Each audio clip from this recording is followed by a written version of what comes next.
Hello, YouTube and X. It's your main man, BTM here, bringing you back to the BTM Crypto News Network. So thanks for joining. Don't forget to like, share, and subscribe. And as always, super chat. And let's see what is going on today. The XRP event started in Vegas. I wish I was there, but I got some stuff to do. Plus, I got to work. So maybe next year. But I hear it is crazy in Vegas and XRP is everywhere. They said the XRP conference took over the Vegas, right? I mean, Bitcoin. There's more XRP people there than it was for Bitcoin, which is strange, but we'll see. But thanks for joining. Don't forget to like, share, and subscribe. And ladies and gentlemen, boys and girls, cats and dogs, the XRP family, buckle up because Vegas is not just seeing lights this week. It's seeing green candles, green logos, green dreams. Ripple pulled up to the strip like Bitcoin conference cute. Let's borrow the skyline real quick. So I got a couple videos, shorts actually, and then we'll get into the numbers and get you guys some XRP news. So let's start the screen share and see what we can see. Turn on the spotlight on Vegas. Let's go. Let me see here. This is Ray Funes, I guess. Let's see what he's talking about.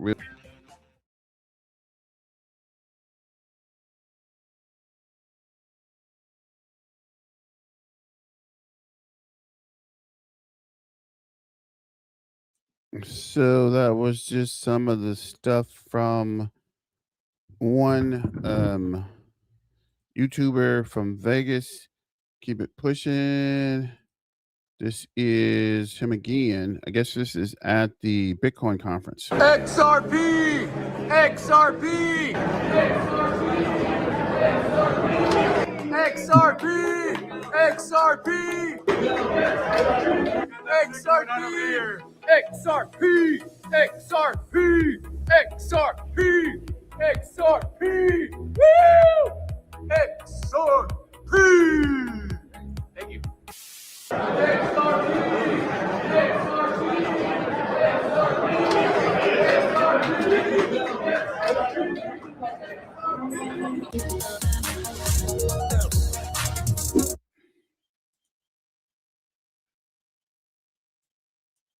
What's going on, family and friends? Ray Fuentes here. We're standing in the Paris Hotel ahead of the XRP Las Vegas conference. And to be specific, we're standing under the Eiffel Tower, but on top of the world, especially coming off the heels of the Bitcoin conference, where the Venetian is already doing reconstruction work because of the massive dent that the XRP family has left at the Bitcoin conference. So again, just super excited to be here, to be present in Las Vegas for the largest XRP conference in the world. We'll see you all there. Safe travels. Love you mucho.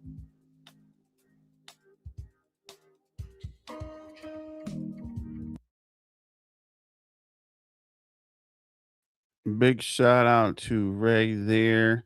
This is Crypto with Caleb. What? We almost didn't even make it. There were so many storms in Texas while trying to come down. We have like lightning strikes and just very Texas thing to do is throw a tornado in the mix. Thankfully, there was no tornado. We did make it, but the weather was trying to gatekeep us from getting to Las Vegas for the XRP Las Vegas conference. Right now, I'm at an event hosted by 68J. And they got people like Caleb and Brown in there and all sorts of vendors and people. And just very excited to be here. Meet amazing, amazing people. It's sunny, super bright. I better go find a hat or something. I'm going to burn this bald head of mine. But no, so glad that we're here and we made it. And the conference is tomorrow. And I'm going to let you guys know all that happens. But there are some key things that are taking place there that I'm looking forward to it. And let me tell you. But before we go any further, this is not financial advice. This is just for educational purposes only. Always do your own research, you guys. You owe that to yourself. So this isn't like a number go up type of video. It is about structure, timing, and why certain projects are suddenly standing shoulder to shoulder with XRP when the big infrastructure like conversations are starting to happen, right? So XRP Las Vegas kicks off tomorrow, April 30th. It's through May 1st, right here at the Paris Hotel. I'm not at the Paris Hotel right now, but that's where it's going on. And Brad Garlinghouse is opening the event, and that's confirmed. And this isn't just some random crypto meetup. No, this is the largest XRP-focused conference in the world, at least one of them anyhow. You know, there's developers, institutions, there's regulators, there's payment companies. Everyone who actually moves money is actually going to be in the room.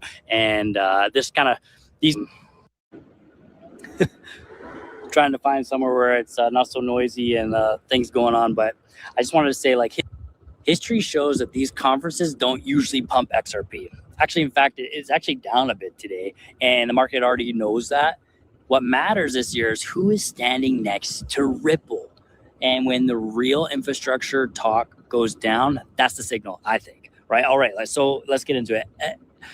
It's about Zebec network, okay? The ticker ZBCN. Because whether you hold it or not, these things keep showing up in the XRP orbit.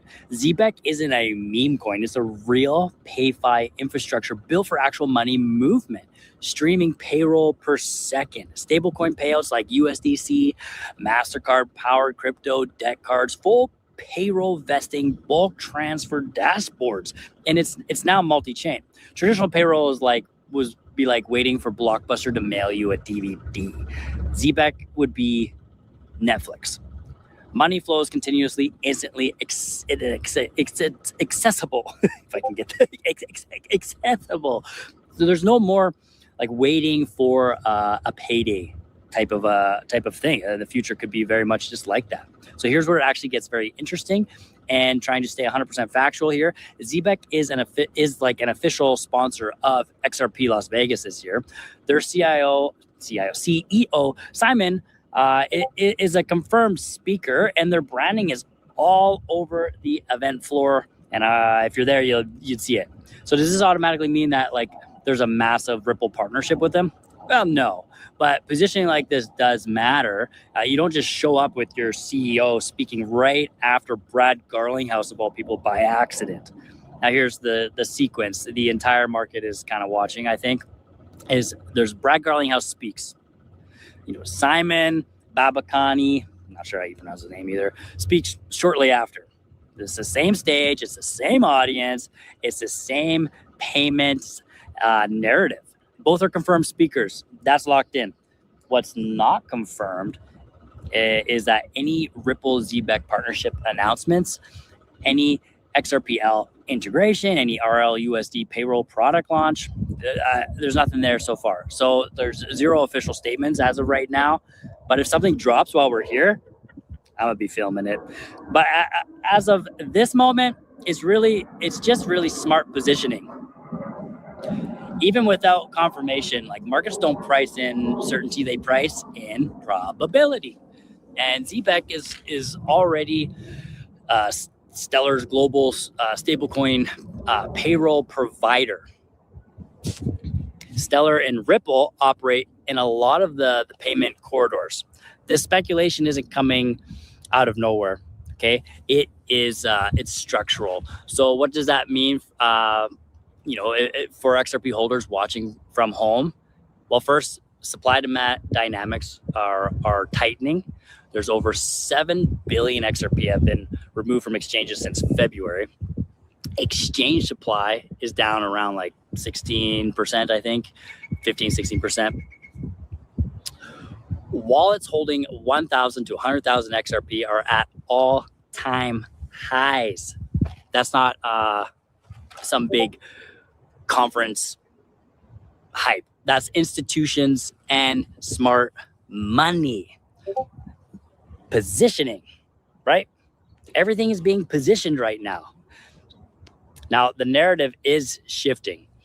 XRP isn't being talked about as just a speculative token anymore. It's being discussed as settlement infrastructure. And I think the bottom line is this, you guys, is that, you know, sure, storms may have tried to stop the trip, but we're here. And Vegas is always loud. I'm actually in a really nice, peaceful spot right now. It doesn't even feel like Vegas. But the noise doesn't matter anymore. It's who's in the room and why they're standing next to each other. Anyhow, I'm going to try to keep you guys updated. But for now, be blessed. Stay positive. I'm going to catch you guys in the next one, and I'm going to try to stay updated and keep you guys updated on everything that happens here. And I'm very curious to see what's going to happen with Zebec tomorrow when they talk about it. So I'll let you guys know. But hey, love you guys. Catch you later.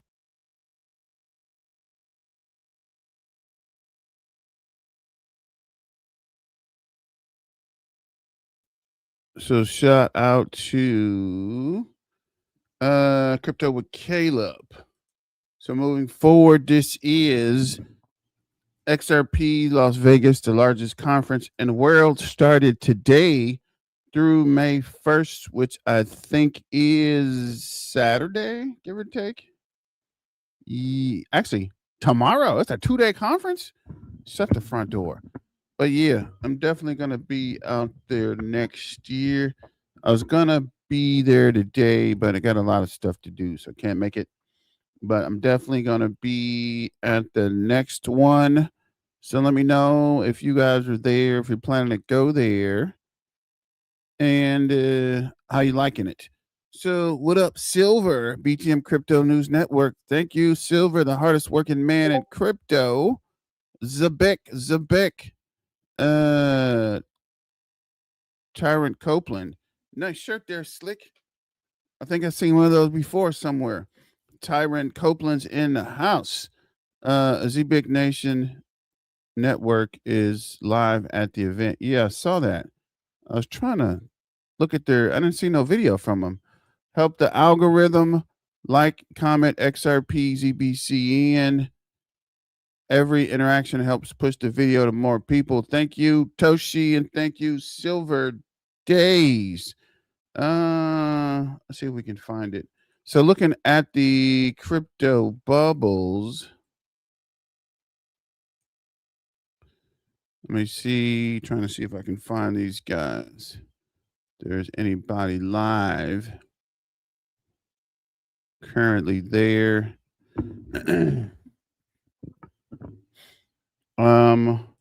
So we looked at this, back over the bubbles. So you can see here, it is a mixed day.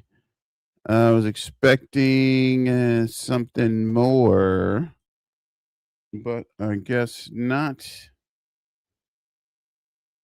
Trying to see if I can find that video real quick. The live stream. So yeah,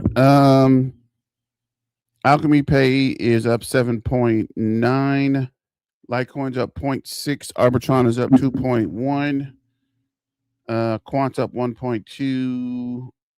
XDC is up 1.9. ICP is up 0.7.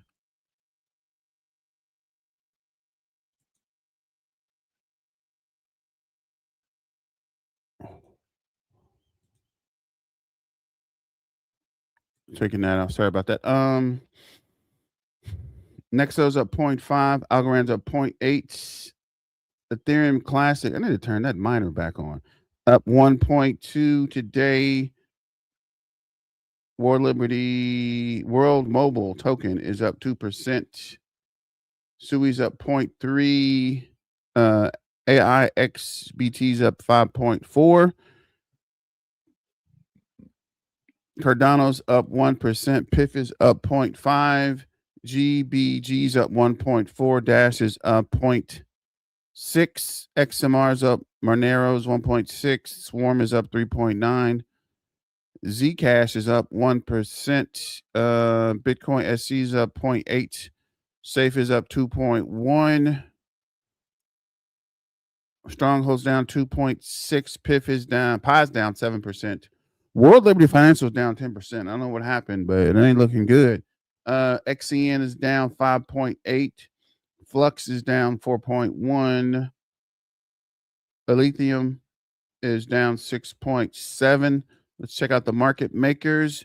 Bitcoin is 449.4 on the day, on the hour up 0.2, on the week down 2.5, for the month up 11.9, for the year down 19.4. Keeping it moving. Ethereum is down 0.5 on the day, up 0.2 on the hour, down 2.9 on the week, up 7.2 on the month, and up 25.2 on the year to 2,267. XRP, our favorite cross-border processor, is up 0.1 on the day, unchanged on the hour, down 4.3 on the week, down 1.9 on the month, up 1.9 on the month, down 39.8 on the year to $1.36. I thought there would be some kind of pump with the conference starting, but I guess not. ZBCN, our favorite payroll processor, which is probably going to get mentioned today a lot, is down 4% on the day, unchanged on the hour, up 6.6 on the week, up 38.7 on the month, and for the year up 161% to the 0032. Shout out to ZBCN family and the XRP Army. Let's go.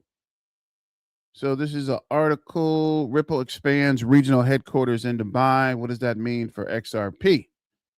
Ripple opened a new Middle East African global headquarters in Dubai, DIFC, with the capacity to double its local team as XRP sits at the bottom of the trading range. Dubai's expansion reflects regional growth. XRP first established its MEA region headquarters in Dubai in 2020. The Middle East now represents a significant share of Ripple's global customer base, with clients including Zan Bank, Control Alt, BBVA, ABSA Bank, and Chipper Cash. In recent years, the Middle East has become increasingly vital driver of Ripple's growth. Director of Marketing for Middle East and African Ripple. Our new regional headquarters is a reflection of our ongoing commitment to playing the part in the region. So shout out to XRP. So for the ETFs, it is 2.11 million, spot 3.4 in leverage, which is extremely low. What up, Bay? What's going on with your Bay? BTM, my man, what's going on? Silver, what's going on with you, fam? Don't forget to like, share, and subscribe, and comment. Just comment something.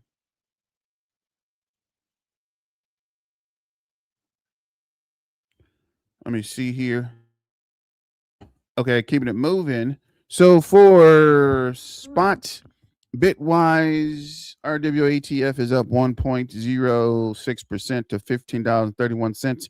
1.13 million in daily inflows. Franklin Templeton is up 1.43 to $14.88.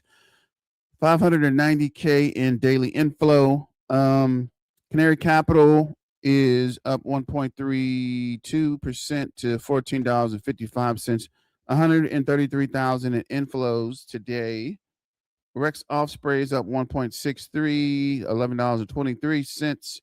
39,000K in inflows. Grayscale is $26.50, unchanged, which is weird. 38K in inflows and 21 shares unchanged. $13.20 with 200 and wait, what? Wait a minute. $277 in daily inflow? Awkward. Turcom 2X is up 2.65% to $3.88. 1.39 million daily inflow.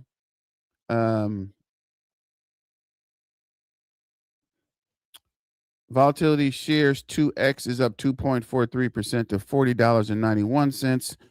908,000 in daily inflows. Pro shares Ultra up 2.34% to $3.73. 675K in daily inflow. Volatility shares is up 1.19% to $7.69. 312K in daily inflow.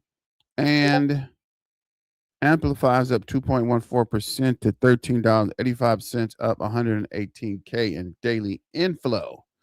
So keeping it moving. The XRP radar, 36.9 billion in escrow, 14.3 million burnt, 373 million in stablecoin RLUSD. Exchange is 14.2 billion. ETFs and index is steadily rising. This number goes up every time you look at it.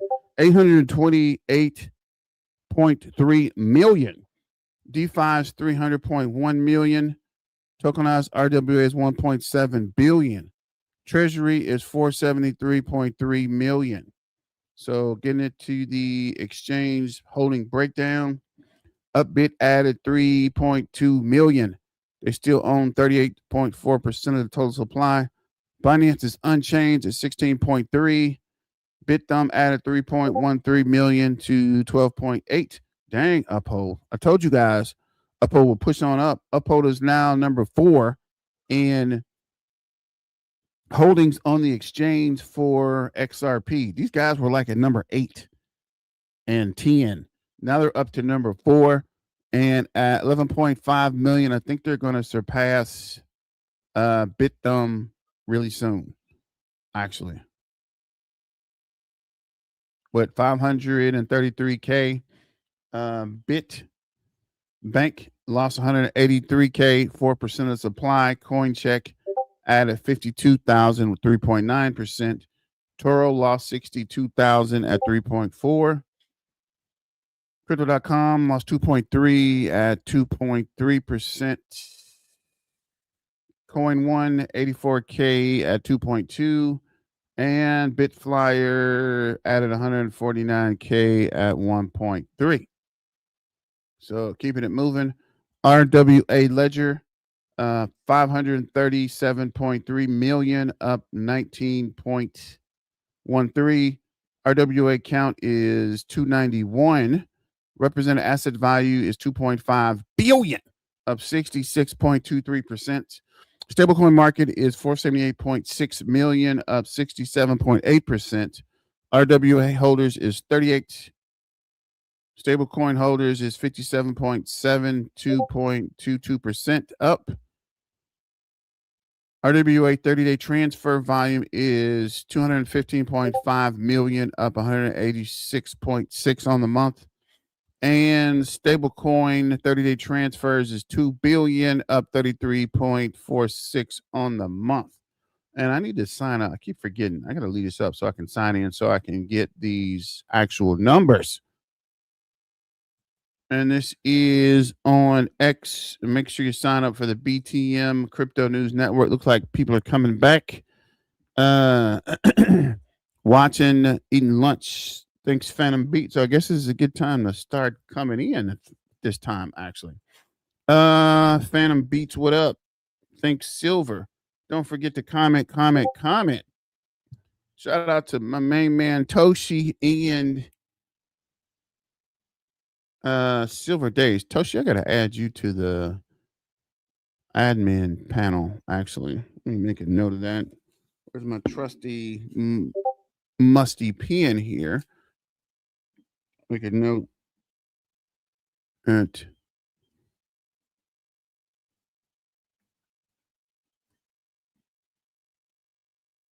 so you'll be joining likes of Crypto Clay, Bay, and my main man Silver. So shout out to Toshi, moving up in the world. If you like it, I love it.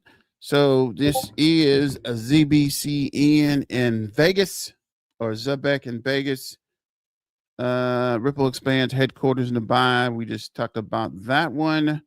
Attending the XRP conference in Vegas. XRP is being...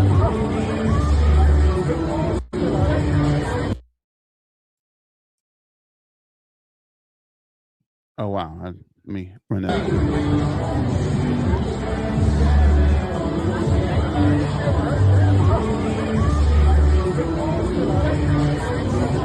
And turn the sound off because ping me for that. Shout out to Toshi. Thanks, Silver Days. Keep it moving. Not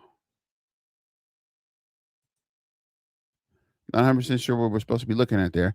XRP is making a strong comeback. Currently, the price is holding steadily around $1.38, driven by continued ETF inflows, Ripple's dominance, Las Vegas advertising, and accelerated adoption of the XRPL with clearer regulation, institutional entry, and evidence. All roads lead to Vegas, maybe?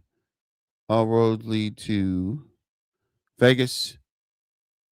Advertising, accelerated adoption, XRPL with the clear regulation, institutional entry signals and are evident. All roads lead to XRP. Next target $2. Please and thank you. So this is XRP Vegas day one. XRP Vegas, the largest XRP conference in the world. We got to get out to Vegas next year, guys. I woke up to find XRP's trading sideways again. I calmly said to it, stop pretending. I know you secretly went to Vegas and mortgaged the moon. It replied, shh, keep a low profile. I'm waiting for the regulators to fall asleep so I can take off. Shout out to Lisa in that update. This is first look at the XRP Vegas today. So Caleb and Brown is there. Uphold is there. Fuzzy is there. Liquid Acre, I guess. I met those guys. I met those guys at the Bitcoin convention here, actually. Project.com. I'm not sure what that is. Merlin, Ballet, Digital Perspectives, Zebec Nation. So Zebec is in the building. MoonPay, Bitwise, and Arch Public. This is a quick video. Who is this? Community, and that is XRP 2026 Las Vegas. XRP Las Vegas is the largest XRP conference in the entire world. We're going to have many guest speakers. There's going to be institutions coming to town. We're going to have the Ripple CEO, Brad Garlinghouse, Ripple CTO, David Schwartz, many crypto companies, and so much more happening at this conference. So yes, I actually think there's going to be a lot of breaking news announcements for XRP, potential new partnerships, a lot of just new announcements that, you know, we maybe haven't heard yet. And I think that we're going to be blown away and given a nice little treat with this. But I wouldn't be banking on XRP to rise so much in price just in the next 2 days on this conference. This conference should make you look forward to the future. And I'm not talking about just the next couple of weeks or months or even a year. I'm talking in the next 5 to 10 years. We're talking, 2030, 2035 here. Today and tomorrow, something massive is happening. So shout out to Crypto Die News. This is Happy XRP Vegas 2026. XRP Vegas is about to take off today. XRP event totally kicking it. Good things coming. Stay locked in. So I guess we'll look at some updates for the news. So we're talking about 3 huge stories. Number 1, XRP Vegas 2026. Number 2, Ripple's expanded its regional headquarters in Dubai. Number 3, XRP branding taking over the strip with the message raise the standard. I thought that was on here. Raise the standard. But now, before everyone says, bro, is XRP official a global standard? Let me be clear. We're going to separate confirmed news from community excitement. But we can say this is Ripple moving like a company trying to become the infrastructure layer for regulated digital finance. Not financial advice. I'm not a financial advisor. I'm a guy reading tea leaves while Vegas apparently reading the XRP Ledger. So today's theme is simple: visibility plus regulation plus infrastructure. Visibility, XRP billboards on the Vegas Strip, regulation, Ripple's expanding its XRP office in Dubai, DIFC, one of the major financial hubs in the Middle East. Infrastructure, RLUSD, just connected with two or we got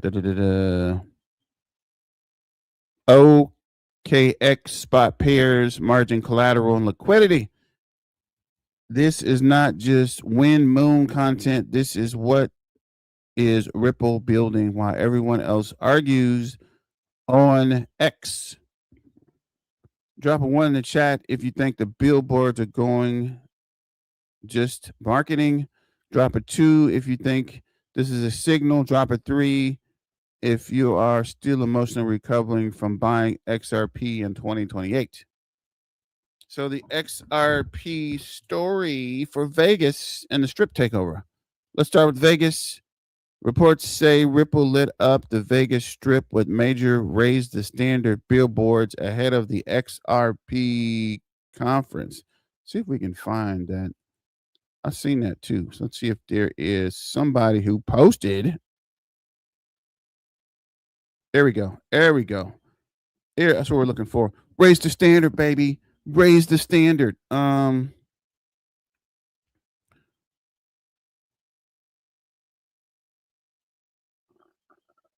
Today, reported the billboards appeared and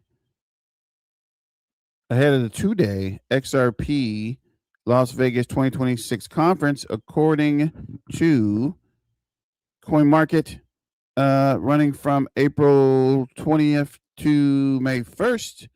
Now let's talk about why this matters. A billboard doesn't automatically pump a coin, but let's be adults. A billboard is not a smart contract. A billboard is not a bank partnership. A billboard does not come with automatic liquidity, but it does something important. It creates the narrative. In crypto, narratives is oxygen. Without narratives, the chart looks like a hospital heart monitor after someone unplugged the machine. Straight down. Sorry, my eyes are burning. And another report says Ripple's branding appears around resorts, world, Las Vegas, with messages like raise the standard, poker style messaging tied to Ripple's long SEC battle. That same report also noted that XRP Las Vegas runs from April 30th to May 1st. So the angle here is billboards not equal price explosion. The real angle is Ripple being much louder. Let me see something real. What am I? Dang it, I just realized something. Dang it. I don't know. Here it is. Let's go back to the comments. 2 and 2. Does anyone have a live stream for Brad's speech happening now? Michael, let's find it. Good point. Wait. Is this live? Ledger. Well, you got over a decade. It is home to world's first decentralized exchange. It has just innovated heavily steps the way it's back tested. We'll try with this one. When it comes to institutions, While we're looking for, can't hardly hear this still. Dang it. Well, I'm looking for the Brad speech. Let's see. Come up with something. The leading blockchain that ultimately is built for business. It's built for people who want to build real things that aren't just experiments, but that actually work and that actually aren't just susceptible to the hacks that we see every single day in Web3. And it's one of the things that wasn't easy to do when everybody was saying we need to add smart contracts to the XRP ledger. We had people like David Schwartz who said, actually, no, this is not what we need in the ledger. What we need is something that's battle tested that isn't so susceptible to hacks every single time. And so I think number one is the technology. But number two, and that's why we're really, really excited to be here at XRP Las Vegas, it's the community. And that's why I want to give a big, big round of applause to everybody here. It's the community. You realize this, but this community right here is by far the best community out there in blockchain, and maybe out there even in the world. It really is.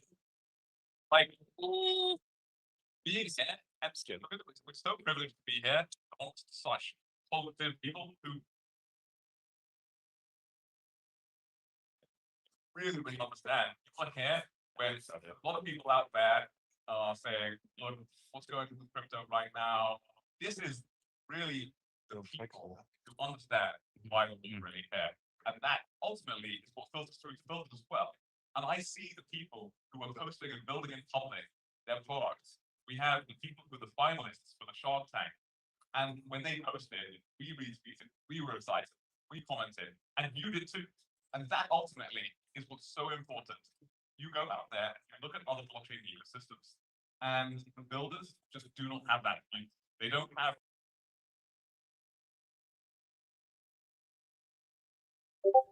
I can't see any other ones here.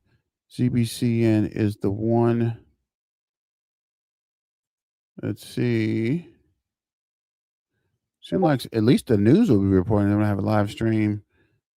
That one's live, but you be cut after that. Assignment from ZBN's right at 12:40. This one is really important. Also, they're probably going to announce a partnership. I'm thinking so too. Unless I can find a freaking live stream though. Because that is crazy. Nobody's live streaming it. Or at least recording something. Maybe they told people not to live stream, or I don't know how you can not live stream though. All I see is freaking trading signals. Why would I need to live see trading signals?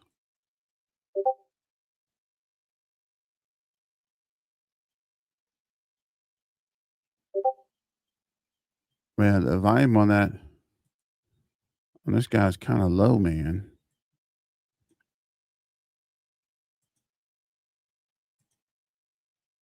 Which is right here. Oh, duh, bro. Guess we'll stream this one until we find something else more current. If you can, let me see how I can share this link. Well, if it's Copy link. I believe so. yes, you are. Still shows. Yep. We need to find. There's uphold right there. Yep.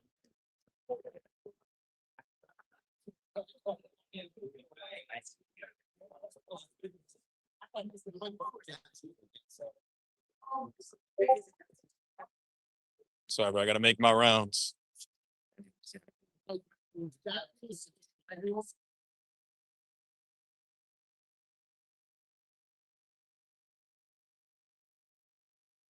I looked. I guess we'll come back to that because I looked and I don't see anything either there, Michael. But we will see because we'll keep looking until we find something. At this point, let's finish this article. Have you ever seen Ripple this direct with XRP branding before? Because for some years, some holders said Ripple acted like XRP was the family member they only mentioned at Thanksgiving. Now, all of a sudden, XRP is on the strip like it just won custody of the spear. Ripple expands to Dubai. Now let's go from Vegas lights to Dubai finance. Ripple announced the expansion of UAE and a new Middle East and Africa regional headquarters in Dubai International Financial Center, also as DIFC. Ripple said the new DIFC-based headquarters gives it capacity to double the size of its regional team, and demand grows for regulated blockchain-powered payments and custody solutions. That is the serious part of the live stream. Dubai is not just a nice skyline. DICF is a serious financial hub. Ripple's first established its MEA regional headquarters in Dubai in 2020, and now they are expanding that footprint. Ripple also said the Middle East has become significant share of its global customer base. Here's the money line. Ripple says the new office helps support clients, partners across the Middle East, including Zan Bank, Control Alt, BBVA, and Acer and Chipper Bank. So most people say global standard is the part you need to focus on, not just memes, not just Moonboy energy. The Ripple building regional infrastructure where banks, fintechs, payments, and companies are regulated financial players operate. XRP holders have been waiting so long for global adoption that some of us started with black hair and now our hairline is on a cold wallet.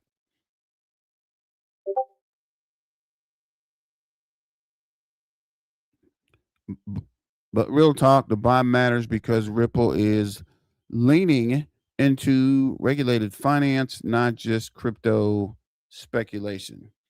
Ripple also said it became the first blockchain payment provider fully licensed by DIFC in March 2025, and RLUSD was approved by the DSFA as a recognized crypto token for use by regulated firms across DIFC.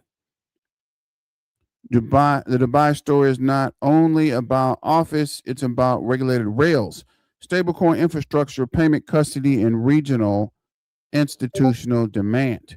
RLUSD and OKX liquidity. Now let's talk about the RLUSD because this is where the story gets more interesting. Ripple and OKX announced a strategic partnership to bring Ripple USD, RLUSD to eligible markets on OKX. Business Wire reported that RLUSD is live on OKX for spot trading across 220 plus pairs, including our XRP RLUSD pair, can be used as institutional grade margin collateral for derivatives where available.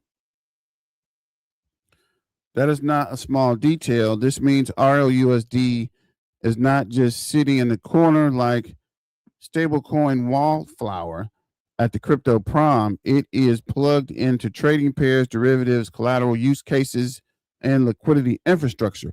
OKX also separately announced RLUSD USDT spot trading open on April 29, 2026, with deposit, pre-open trading, spot trading, and withdrawals all scheduled that day. OKX describes RLUSD, as natively issued on the XRP Ledger and Ethereum. So here's the bigger picture. Ripple is not only pushing XRP as an asset, Ripple is building a stack, payments, custody, prime brokerage, treasury management, RLUSD, XRP Ledger, and institutional liquidity. That is why the phrase raise the standard is not just making fluff. It's Ripple saying we want to be part of the financial plumbing. Now, does that mean XRP automatically goes to $10 tomorrow? Definitely not. Please do not mortgage your refrigerator, but it does mean Ripple is building more serious institutional ecosystem around XRP and RLUSD. Yes, that is a fair discussion. So let's see here. Check the chat out real quick. Probably later today. What up? What up, Hazel Trader? Do you think Zebec can reach $1 this year? And Andritz charity? And Reach charity? I don't think so. I mean, it's gonna pump, but reaching $1, that's a long way, bro. It ain't even at a penny yet, right? That would have to take some kind of parabolic push to get that high in less than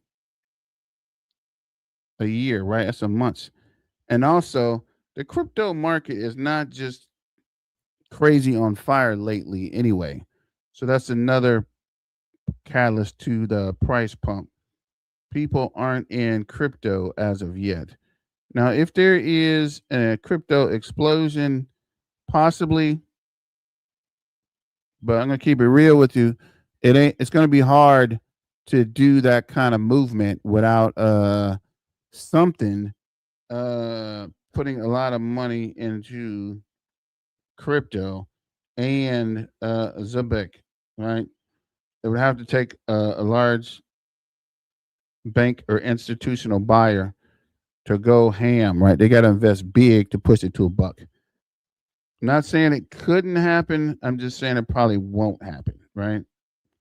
But let's see. My buddy who lives in Vegas says he just saw XRP conference blasted on a jumbotron at the Flamingo. All right, Bay. You're the smartest guy to be live streaming at this time. What a mess by everyone. I know, right? If I could find a freaking video, I'd really be in. ZBCN speaking right after Brad is huge. Shaq and Kobe. So who is Shaq and who's Kobe? Michael. BTM, what up? What up, hitter all day? Silver, Yas, whatever. Not much longer into the announcement. Let's go. ZBCN Legend, where's the live stream, bro? Hitter all day. Let me check. Are we live streaming in Vegas? Let's see what's going on here. ZBCN man in the house. Let's go. Zebec Samurai. What's up? CNG. Let's go. Zebec Nation in the house. Hello. How are you? Yes. Let's go. Got the fuzzy bears. How y'all doing? Fuzzy bear. What up, bro?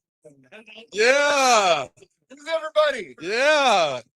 So shout out to the ZBC in Nation and the live stream. We're going to look at Jack Reacher while I try to find a live video. Panics once again. Folks, in today's update, we turn our attention back across the Pacific to Japan, who just stepped in to intervene in the currency markets once again, defending that yen. And this comes after both the Bank of Japan and the Federal Reserve decided to leave rates unchanged, but the bond market is reacting strongly to the intervention from the Bank of Japan here today. We're going to break down what this means for markets. And All right, appreciate that, ZBC and Legend. That's pretty cool. I wonder when that is. When does Brad come up? Do I need to start a ZBCN stream?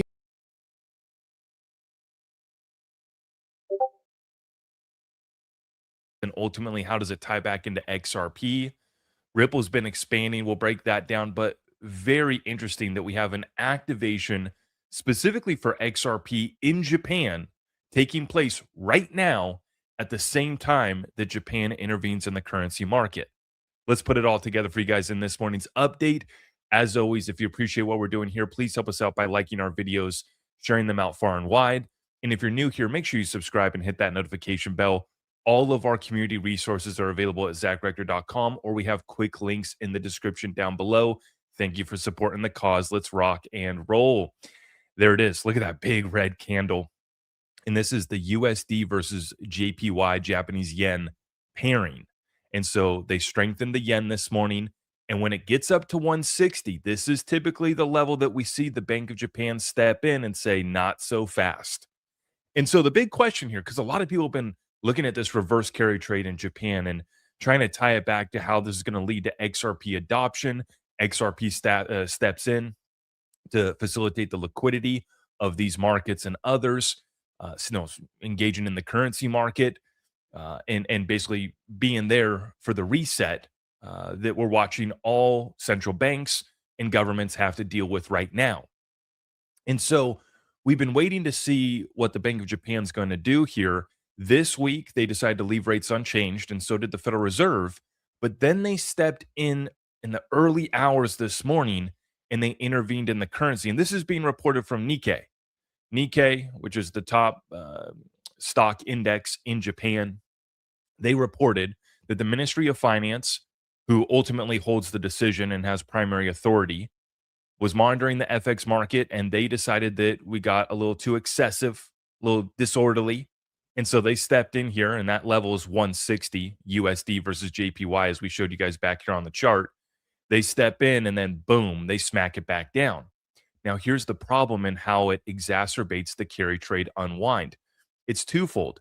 One, it is the currency intervention strengthening the yen, which unwinds the carry trade. People have to pay back those yen-denominated loans. And then it also sends yields higher. See, the Bank of Japan didn't have to raise rates to get the same impact. They intervened in the currency market, and then the bond market sells off this morning, sending the 10-year Japanese bond all the way up here to 2.5%. These are all levels, the highest levels that we've seen since the late 90s in the Japanese bond market, looking to break above the level we went up to in early January for the 20-year up to 3.4%, and the 40-year up to almost 4%. It wicked above 4% earlier. So it exacerbates the carry trade twofold, with the currency intervention strengthening the yen, and then the bond market sending those yields back up, those yields rising. That's also going to accelerate the carry trade unwinding as well. Because the whole idea here was we borrow in yen when it was at 0% or very cheap rates, and we're going to go, we could take it to U.S. Treasuries and earn basically a risk-free premium right there. We could take it to the stock market. We could go gamble on crypto. We could go do all sorts of fun stuff because we're going to borrow next to nothing in Japan, and we're going to go play around somewhere else. That's not possible anymore in this current environment. And so we've been watching these central banks, from the Bank of Japan, the Federal Reserve. They're all backed into a corner. They're all basically, losing, anything that we hear from them, right? We can't really put much faith behind it. Jerome Powell giving his last press conference as the Federal Reserve chairman yesterday, and they left rates unchanged, but then we see the intervention come in today. And so we've been watching it because if you watch that USD versus JPY pairing, it had been trending and trading up against that 160 level for a few weeks now. If I go back to the currency pairing, let's take a look at it. And you can find this yourselves. It's just USD versus JPY. And I'm on the daily chart. And yeah, we've been up at this level above 159 basically since the beginning of March. So for over a month now, we've just been waiting to see what the Bank of Japan was going to do. They decide to leave rates unchanged with their interest rate decision, but then they come in for the currency intervention. So this carry trade is going to start to unwind even faster, and it's leading to a sell-off in the U.S. bond market as well, too. See, we had the U.S. bonds over here, the 10-year shot up all the way almost to 4.5, and this is the level where President Trump and Scott Bessent have to get involved. Our 2-year shot up yesterday as well, too. So we'll continue to monitor the situation. Oil cooling off slightly this morning, even though President Trump is getting briefed on continuing and basically the next round of escalation in the Middle East. So we're watching that as well, too. Oil had shot up to $110 for the WTI crude oil, coming back down slightly here today.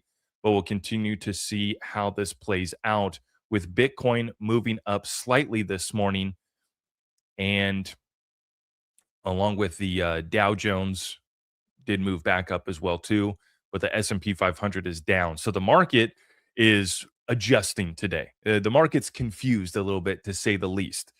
And the thing right now, I think that's impacting markets is just the fear, uncertainty, and doubt about the war, about what's going to go on with the Federal Reserve. You know, Jerome Powell saying he's going to step down as chairman, but he's not leaving as governor. And so all of this fear, all of this uncertainty, all this doubt is leading to a lot of people just wanting to step away from the markets right now. We're not doing that. We're still finding ways to make money. I'm in a Bitcoin short right now that's in profit, and I'm readjusting my buy orders, getting ready to buy the dip on these assets if we get that final pullback that I'm looking for. President Trump says Fed Chair Jerome Powell wants to stay at the Fed because he can't get a job anywhere else. Nobody wants him. And so this, battle back and forth, the market doesn't like that uncertainty. And so we'll see. We have less than a month now before Kevin Warsh will be stepping in as the new Fed chair. We'll watch what Jerome Powell does. If you missed my update yesterday, I broke down the final showdown with the Federal Reserve and President Trump. Going to be very interesting. But here's why crypto's dead right now, right? The most snoozed or muted topic since launching the snooze feature on X, this is from Nikita. The number one is crypto. Before politics, before the Iran conflict, before sports, business, finance, all of it. Crypto. How could this be? Because we rinse and repeat, pump and dump, Ponzi scheme, push it down their throats is what we've been doing in the crypto space, especially for retail. Now, not over here in the XRP community as much. And, broadly across the crypto space, we can see that there are some good, actors, people that are trying to educate, speak about this crypto opportunity. But the number one muted topic being crypto tells you everything you need to know about this market. All of the new retail that we onboarded since the last election, when President Trump won and we were going to be the crypto capital of the world, they've all left. Not only have they left, they hate this space now. They went from thinking this was the get rich quick scheme to now this is the get poor quick, lose my bag quick, get pumped and dumped, get rinsed and repeated, go follow some influencer to the depths of a bear market, right? Now, as always, we bring it back to the fundamentals and how institutions are taking advantage of this opportunity. But this shows you the mindset of the retail trader, investor, speculator who is literally muting crypto right now instead of buying this asset during the best opportunity. I think that they're going to regret it, but I also don't blame a lot of people. I blame a lot of the crypto pump and dumpers and all the crap that we've been calling out in the digital asset space. There's no reason that crypto should be the number one muted topic above politics. That's how badly we treated the new people coming into the digital asset space. And so we have to do better, which is what we try to do on our channel. If you're new here, make sure you subscribe and hit that notification bell so you can get the most important updates on digital assets without getting pumped and dumped. Okay. Speaking of pumping, March PCE inflation, Fed's preferred inflation measure, rises to 3.5%, the highest since August of 2023. Core PCE rises to 3.2%, highest since November 2023. And so in the first month of the Iran war, U.S. inflation hits a 3-year high. April's data will be interesting. And if this conflict does continue, the inflation is not going to cool down. In fact, our base case is that inflation continues higher, and we are expecting that to be a tailwind for our assets that we've invested in, like digital assets, but it's not going to bring any relief, obviously, for people on Main Street and people that are just trying to take care of their families. And ultimately, it does limit how much capital can rotate back into digital assets when folks are muting crypto, when folks don't have any extra funds to invest in crypto, because of all the macro and the state of inflation in our economy right now. Now, I'll be watching tomorrow. We get the ISM manufacturing. The previous that we got was 52.7. And so we're going to be waiting to see what the ISM manufacturing comes in at. The expectation is 53. Anything above 50 is a sign of the U.S. economy going into expansion. And it is historically correlated with a crypto bull market as well, too. So like I said, we have some headwinds and some issues: Iran war, inflation, the central bank starting to panic like the Bank of Japan. But on the other side of this, they're just going to have to juice it once again. And it is going to be a massive tailwind, which eventually rotates back into risk on. And hopefully next time retail comes back into digital assets, they'll be coming into utility and not all the pump and dump crap that we've been warning people to stay away from, and avoid it like it's the plague. 99% of crypto. So we'll be monitoring that tomorrow. We'll get the ISM manufacturing, and I'll have a follow-up for you. The Ripple expansion continues. Korea's first internet-only K-Bank is deploying Ripple custody wallet infrastructure, institutional-grade multi-party computation-based wallet infrastructure to securely manage digital assets across multiple blockchain networks. Already the exclusive banking partner for Upbit, which is Korea's largest crypto exchange, K-Bank is going deeper into digital asset infrastructure. Now, we already covered this, but I just want to show you guys that this is the future, right? This, as we onboard retail and we get more people back into the space, the days of everybody having their own cold storage and everybody either keeping it in an exchange or keeping it in a cold storage wallet, those days are behind us. And this is why I love the free institutional grade custody that we get from our sponsor, iTrust Capital, not only in their premium custody account, which is their closed loop system, making sure that you get no loss of your funds with no external wallets, no unnecessary risk, and just a trusted way to buy and sell crypto with confidence. But it's free institutional grade custody for their iTrust Capital IRA product for your retirement funds, as well as their treasury accounts for your business, your trust, and your nonprofit as well. There's just no reason to pay anybody AUM fees to hold your digital assets. And there's no reason why you can't get access to the same institutional security that K-Bank and Ripple's providing through their custody solution. It's not the same, but it's very similar. And I just love that we've brought this access to our community through sponsors like we have with iTrust Capital. When you use my link down below with iTrust Capital too, you'll get a $100 funding bonus. So go check them out. Or if you have any questions about iTrust, just drop them in the comments down below and we'll make sure to address that. The Ripple expansion continuing into Japan. Like I said, this is so interesting. You see the correlation here with Japan intervening, a little bit of a panic in Japan.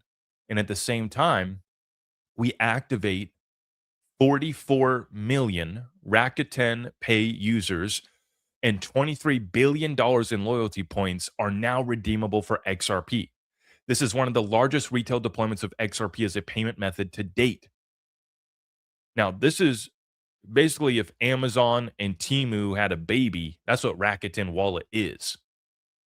So you can convert points into XRP spot trade in the app and spend across 5 million merchant locations. So imagine you could use XRP on Amazon. You could, your loyalty points that you earn on Amazon, which I don't think that they have those, you'd be able to convert those to XRP. That's what this app is enabling. And at the same time, it allows you to spend your XRP across 5 million merchant locations as well, too.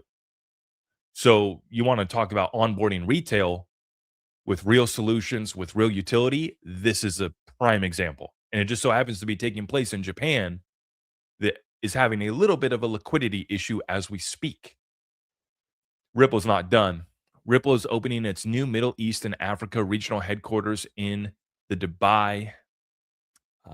What is this? The Dubai, I forget what it's called, the DIFC.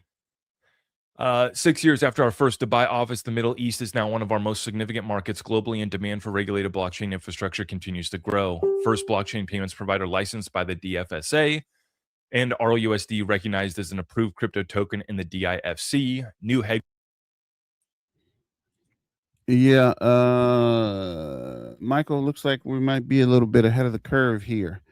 So I'm probably going to stream this to maybe 12:30, and then we'll come back and start the XRP live. There'll probably be more people streaming that at that point. But don't forget to like, share, and subscribe, and let's finish this XRP video. Quarters creates capacity to double our regional team. And this is where I look to invest. During bear markets, during downtrends, who's still building? Who's still expanding? All last year, Ripple made over, $3-4 billion worth of acquisitions last year, adding on key pillars to the infrastructure and the full financial stack that they have to offer, along with all of the licenses that they've been getting. And now they build out this new headquarters in the Middle East where they're ready to double our regional team. And there just happens to be a little issue, not to downplay it at all jokes aside, there happens to be a real issue in the Middle East right now. You want to talk about opportunity. One, they're expanding RLUSD and, kind of maintaining the petrodollar US dollar, right, in digital form through RLUSD in the region. But you want to talk about the tokenization of oil, natural gas, some of these other great commodities that are plentiful in the region, and maybe level the playing field a little bit, right? This is such a massive opportunity, and Ripple is right there in the Middle East. They've been dominating in Dubai, and the Middle East, North Africa region is a region that they continue to expand in, and I'm very excited to hear that they're looking to double their regional team over there. Now, we are looking to maybe double up our XRP bags, right? XRP back down this morning to $1.36. And you can see I drew these trend lines to show you that we have a consolidated wedge pattern, and we're about to break out of it. And I am worried that we'll break down to the downside, but that is going to provide us an opportunity to continue adding to our bags. Probably going to look to front run. We already went down to $1.34. And this is a level that I was expecting to get front ran was $1.30. I'm also expecting $1.20 to get front ran, and then I definitely think $1 gets hit as well too. So, and what I mean is $1 will be front ran as well. So, I wouldn't expect XRP to be dropping too far below $1, no matter what happens. The biggest catalyst, the aliens are here. Doesn't matter. There's just so many buy orders between here and $1. So I'm positioning my orders right now. I'm in a Bitcoin short. I'll take profit from my Bitcoin short and be able to deploy that back into my XRP long, adding to my exposure there. So just letting this market that's so confused right now with so much chaos kind of sort itself out while we continue to focus on our fundamental investments, right? This Japan carry trade will continue to watch that, but we're not expecting that to be an imminent flip of the switch that leads to XRP shooting up to astronomical prices right away, right? But we do want to see the flip of the switch with Rakuten Pay going live, with more adoption in Japan, Middle East, headquarters for Ripple expanding, right? All of these little switches, like Brad Garlinghouse said, they add up to that big moment and to that big price appreciation that we're all waiting for. And just to exemplify where we're at in this cycle, the number one muted topic on X, formerly known as Twitter, is crypto. That tells you everything you need to know about retail. Go let them watch the Kardashians. Go let them watch whatever the heck they want to watch. Go be distracted by the new Netflix show and mute crypto because they got rug pulled by an influencer that they listened to. They came into the crypto space and maybe they threw money at Trump's meme coin. I don't know what they did. What coin they invested in. They got so pissed off somewhere at crypto that they literally muted it, the number on X.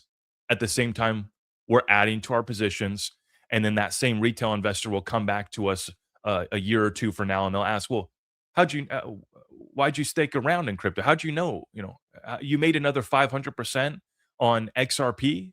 XRP pumps up to $5-10. And the opportunity is to buy it here while it's close to $1. Not to wait for retail to unmute X on or the topic crypto on X so that they can come back in. And this will be a metric we can watch. When crypto is no longer the number one muted topic on X and maybe it trickles down to the bottom, that's when we'll know that retail is back. And that's when it might be time to de-risk and take some profit on some of those other positions. So we'll be watching that. Always do the opposite of what the masses are being, they're being led one way. We continue to step aside and say, thank you. I hope it works out, but we're going to continue doubling down on our investments in fundamental utility digital assets like XRP and others, in the opportunity for XRP to be there. Ripple as a lender of last resort, and XRP Ledger as the liquidity hub for the global payment system. It's all there right in front of you, and we'll continue to invest accordingly. If you guys appreciate our updates, please help us out by liking this video, sharing it out far and wide, and we will keep you guys updated. It's been a busy week, and we're not done yet. Okay, thank you and God bless. I am your host, Zach Rector. I really appreciate all of the love and support. If you want to support the channel, just So shout out to Jack Rector for those updates, keeping it moving.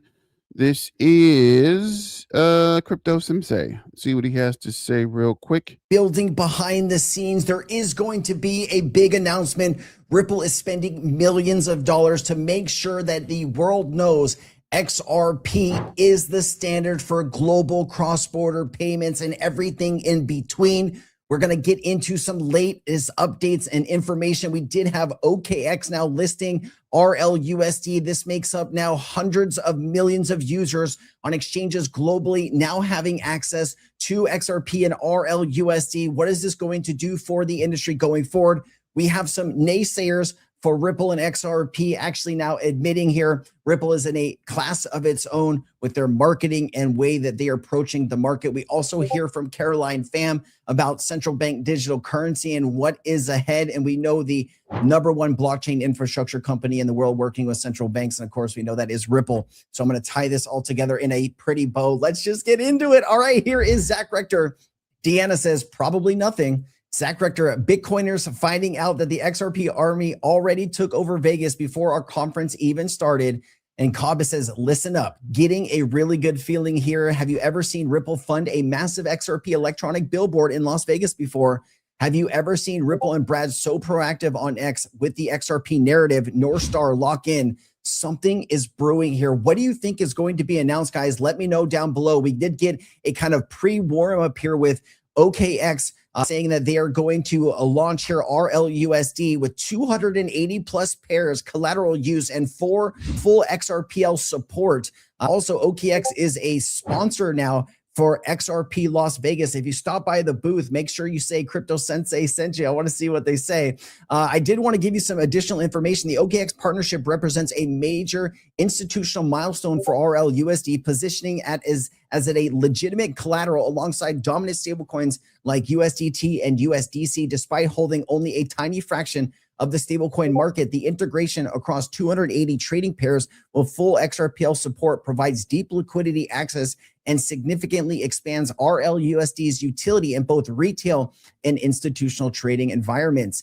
It says institutional validation, OKX's acceptance of RLUSD as institutional grade margin collateral for derivatives trading marks only the second major exchange to grant this status, following similar moves by other top tier platforms. This positions RLUSD alongside, of course, we talked about the 2 other stablecoins for margin use cases, a critical endorsement that typically takes years for stablecoins to achieve. The partnership gives RLUSD access to OKX's 120 million global customers, dramatically expanding its distribution reach through a single integration. It does talk about XRP's utility and XRP demand. Let me give you this. The integration enables depositors and withdrawers via the XRP Ledger with direct minting and redemption built in, which could drive increased demand for XRP as the native token used for transactions on the XRP Ledger. So this is XRP RLUSD. This is not Ethereum. Love to see that. Market analysts at CoinDesk have noted that the stablecoin listings on major exchanges often precede price rallies for associated blockchain native tokens, as increased RLUSD usage naturally requires more XRP for network operations. Obviously, if there's more RLUSD, there's more DeFi, there's more projects building, and that would, of course, give you even more demand for XRP. It says liquidity infrastructure OKX embedded RLUSD into its unified order book, which consolidates liquidity across compliant US dollar stablecoins, including USDC and USDG. This means that RLUSD trades access to same liquidity depth as USDC trades with no rerouting, separate interfaces, or hidden conversion costs. The stablecoin can now operate seamlessly across spot, derivatives, and margin markets on the world's largest exchanges. Now, I did want to show you here some of the other exchanges that have already made similar moves here. You have Binance with 300 million plus customers. They made the move with RLUSD in December 2025. Now you have OKX, you have Bybit, you have Kraken. You do have some information about Bitstamp, BitGet, Gemini, Uphold, Bitso, MoonPay, and of course, so many more. Look at major exchanges without RLUSD. Are you surprised? Are you at all surprised here that Coinbase and now crypto.com are not there to support the XRP community? Is that shocking? No, not to me, it's not. All right, and then of course we did see at the Bitcoin 2026 conference, you look out the window and you do see on the hotel here, raise the standard XRP. I thought this was a master class in marketing, and of course, just letting Bitcoiners know that XRP is here. And one day we believe that we will be at that #1 spot once again. I did want to highlight the massive discount Decent has right now. They've been a partner for this channel for a long time. $40 off one wallet or $129 off 2 wallet packages. If you want to buy a wallet for you and a friend, or you and a loved one, or just if you want 2 wallets to spread your crypto out, the time is now. I don't think $129 off. That is a massive discount for Decent. There's going to be a link down in the description. I really appreciate you supporting Decent and all the partners for this channel. Now, Saul does say this is kind of somebody that has been kind of anti-EC for a very long time. And so they're having this conversation with Meme and Markets. I did want to highlight this clip. Let's go through it, and I'll tell you what I think. We have a pretty nice sized Ripple and XRP audience. So I have to ask you, what are your thoughts on Ripple and what they're attempting to accomplish with XRP? What they pulled off is a case study and deserves to be studied of marketing. Again, the best technology doesn't necessarily win. VHS, Betamax, the M standard, I'll hand it off to them. I mean, my God, I mean, it's just Tron too. I mean, Tron has done a go-to-market that no other project in crypto. Like, I mean, Ripple doesn't get enough cred, but I'll tell you, it all goes down to, can you capture attention? And they have, better than any other project other than Bitcoin in terms of brand. You walk around the street, you ask people, what is the future of finance? And they'll not tell you Solana or Ethereum, they'll tell you Ripple. Without a doubt. Yep. Without a doubt. And so you meme it into existence. I also think that they are very smart in using their treasury to acquire real businesses. Like they've done 3 acquisitions or more last year. Amen. That's what you should be doing. Everyone should go study AOL and Time Warner. AOL at its peak was valued at a price where they sufficiently recognized that they had to do something with that stock of currency, or currency of stock, and then went out and buy a real business. And I think Ripple has done interesting investments to grow into what they want to eventually become. It's smart of them, right? They're using their currency to go buy real businesses, right? Super smart. I guess. Really quickly, the 4 business are Palisade, wallet integrations. You have G Treasury. You have Hidden Road, which is now Ripple Prime. And then you have Rail, which was the stablecoin, $200 million investment, 10% of global business-to-business stablecoin payments go through Rail. And now maybe it's called Ripple Rail. I don't know what they changed the name to, but those are the 4 acquisitions. You learn the good or the bad way never to discount Brad and team. They're smart. They're smart. And they're smart now, appreciating that they have an opportunity to go buy real businesses. And this, again, this goes back to a key point that I made earlier, which is ideology gets you so far. Business savagery and common sense and practicality eventually is required to win in a very competitive game. Like investing is extremely competitive. Business building is extremely competitive. Go look at the composition of the S&P. Most businesses die within 60 years. Like, you know what I mean? Like, you're going to die at some point. You best, it's like the Andrew Grove. What is Andrew Grove? Like, only the paranoid survive. Do you think that Ethereum community is paranoid? They've gone there. You know what I mean? Like, they're just the roll-up centric roadmap was value destructive to the L1. Bitcoin not doing quantum upgrade or like deliberating and pontificating what Satoshi would have wanted is a mistake. Projects that are not practical, not using their treasury is a mistake. And not addressing the elephant in the room, which is you can't build a $350 billion business off of meme coin trading as much as it is profitable. It's not enough. Is that a shot at Solana? Because that's what it felt like to me. And I think a lot of people in crypto are too ideological, but there's a lot of double standard. I mean, like there's favoritism within the Ethereum community. Don't tell me there isn't, because you haven't lived enough to understand that. And so I think, but they're not practical. They're pontificating about 20-year roadmaps. It's like, what are you going to do in the next year to make sure that you don't get your users going to hype?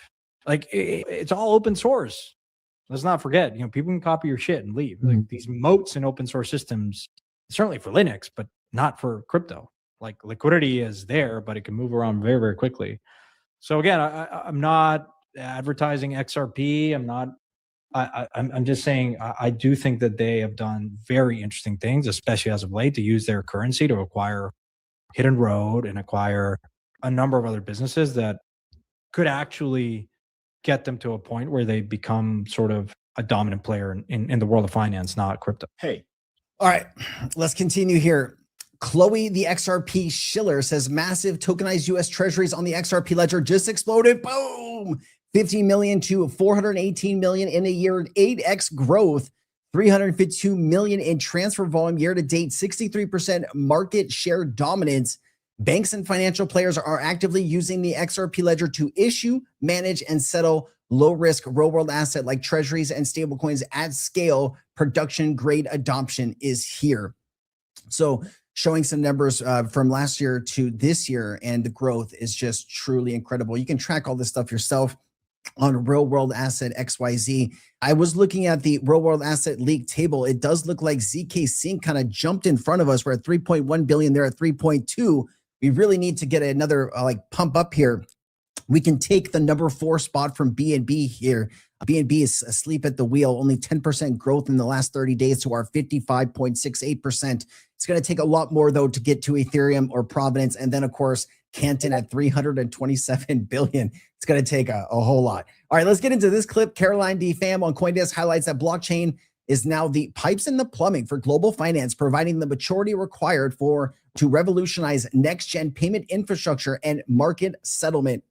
So we are moving towards next-gen open financial markets and payment infrastructure. There's a reason why over 100 central banks around the world, which I used to engage with, and the BIS have been working on their innovation hubs to develop blockchain market infrastructure. I mean, you're looking at doing things like transforming, wholesale FX markets, wholesale payments. This is really the pipes and plumbing of the financial system, and it's not new. Central banks and institutions have been working on all of this since at least about 2017, 2018, if not all the way back to about 2015, when blockchain technology really kind of came on the scene. And it was obviously first with Bitcoin, but institutions quickly understood the underlying value of the blockchain technology. Given the fact that you have the instant settlement, it is the cryptography involved, the fact that it's immutable, all of these things are what you want to see when you're looking at financial market infrastructure. The other reason why is because if you just think about the general trends, I really look at this and compare it to when you had financial markets were based on paper. You had traders on the trading floor shouting orders at each other and writing things on paper. Then you moved to electronification of markets where everybody was using computers. And I see this as that next natural evolution to going to blockchain technology where it is immediately reconciled. I mean, you no longer have to worry about settlement fails. You don't have that great paperwork crisis that happened that actually started the trend towards dematerialization of securities. Also, look, when you think about the volumes that we're seeing, I mean, just in the first quarter of 2026, I think stablecoin transaction volume reached $28 trillion. This is real. Right. And I said back in January that 2026 is going to be the year of institutional adoption because you finally have the digital asset ecosystem maturing to that level that is required for financial institutions, for the world's largest asset managers. You've seen the announcements that have come out. It's a real thing. The technology is real and it's the future. Oh my God. I think those are kids yelling at the background. So I think she's smiling there, but great answer. She was talking about central banks. She was talking about the future of plumbing. And I did want to highlight here what blockchain infrastructure company is working or has worked with more central banks and the BI Innovation Hub. And of course, based on the available information, Ripple appears to be the blockchain infrastructure company that has worked with the most central banks. According to the Ripple board of director, James Wallace, as of 2023, Ripple was engaged with approximately 30 central banks. That is actually, I found a clip that I played for you the other day during about 2020 or 2021. We did have somebody from Ripple saying that they were engaged with the 50 governments around the world. That is a staggering number. There's only 180, well, depending on like central bank countries, 203 total countries, but realistically, there's only so many central banks. But to be talking with 50 governments, and it's just mind-boggling to see all of the hard work here. And of course, there are NDAs, and there are competitors like Hedera, like Stellar, like Quant, and we do want to see some of these tests and pilots moved into full production using XRP Ledger related technology, having the ability to use maybe XRP in some of these systems for cross-border clearing. That would be a game changer for XRP holders globally. And we just really want to see that. I did want to connect that clip with this clip because we're talking about XRP to generate liquidity for payment flows. And as this velocity of payments increase, a use case and price will increase with it. We'll be comfortable transacting. So we have a rule set and we have governance. And the final two components of this, one is liquidity. And this is where blockchain comes in. This is where the cryptocurrency XRP really comes into its own. We use it to create global liquidity for our payment flows. And with that, we create much more velocity in payment flows globally. That's how that vision picks together. And finally, we want to make this technology very easily accessible. So we've developed API technology such that whether a bank is running Ripple in-house or whether, let's say, a corporate is using Ripple via a hosted service, the API is there to encapsulate Ripple processing and make the whole experience very easy to access and use. So that's our stack. And again, the message here is there's a lot more going on here than pure blockchain. So blockchain thinking and cryptocurrency thinking occurs throughout the stack. We've applied the knowledge we have and the experience we have very, very broadly to the entire portfolio of things you have to do to make a payment network work, including creating our own protocol, including using our cryptography for messaging, and also bringing our cryptocurrency into this piece. And we've also got away from blockchain completely in some ways in creating governance structures and rule sets within which companies, organizations can communicate with each other. And that's what we're bringing out to market now. And that's why one of the reasons why we're getting very good traction worldwide, because we have a complete set that's really ready for prime time versus experiments and small components, which one day could be something.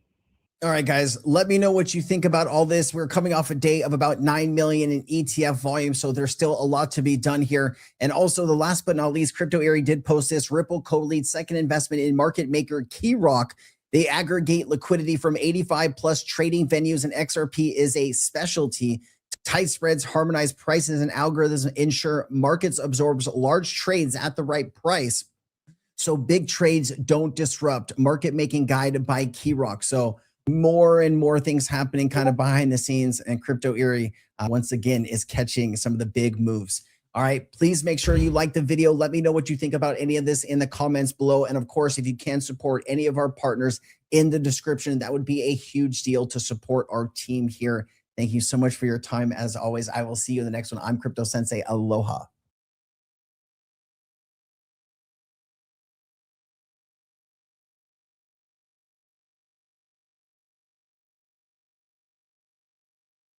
So shout out Crypto Sensei. We'll keep it moving. Let's see what we got here. All these crypto channels now have excuses for zero price movement despite promoting immediate upward price movement every day for years now. Music, performance. I don't know what you want to do, bro. I can't make the price move. I don't know. Right? We just report on what's out here. XRP is getting crushed again. Yeah, David, it's kind of weird, right? It's like they want you to sell so they can buy it cheap and sell it back to you. Just remember what you're buying and why you're buying it, brother. But this is, hold on. I thought I had somebody other than this guy. But I guess we will start with this guy. And keeping it moving. It's not going anywhere. Billions, make that trillions of dollars are rolling in. And right now we face one of the biggest crossroads we have ever faced as a community. And the banks have their blockade up because they want to protect their 0.1% interest they pay us. That's right. You give them $1,000. At the end of the year, they give you 1,000 back and $1. That's nice of them, isn't it? But we got something we can do. We can call our senators. We can call our Congress folk. We can call them today. And I need you to do this. Look up your United States senator from your state. Go ahead and call them, write them. You can do it online. Leave a message on the phone. And when you do, tell them you want a written response back. Give them a way to get it to you. And tell me what they say in the comments. I know some of you had followed along with this before. Oh, the banks, man. Wait till you hear what the banks are doing. I got all kinds of news for you.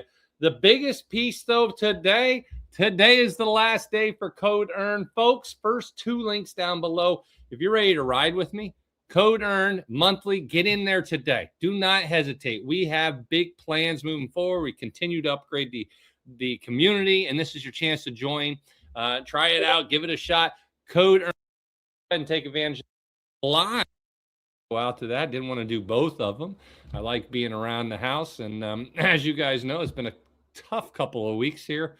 So we're going to go out to the XRP conference and just be with a lot of like-minded people and see how that goes.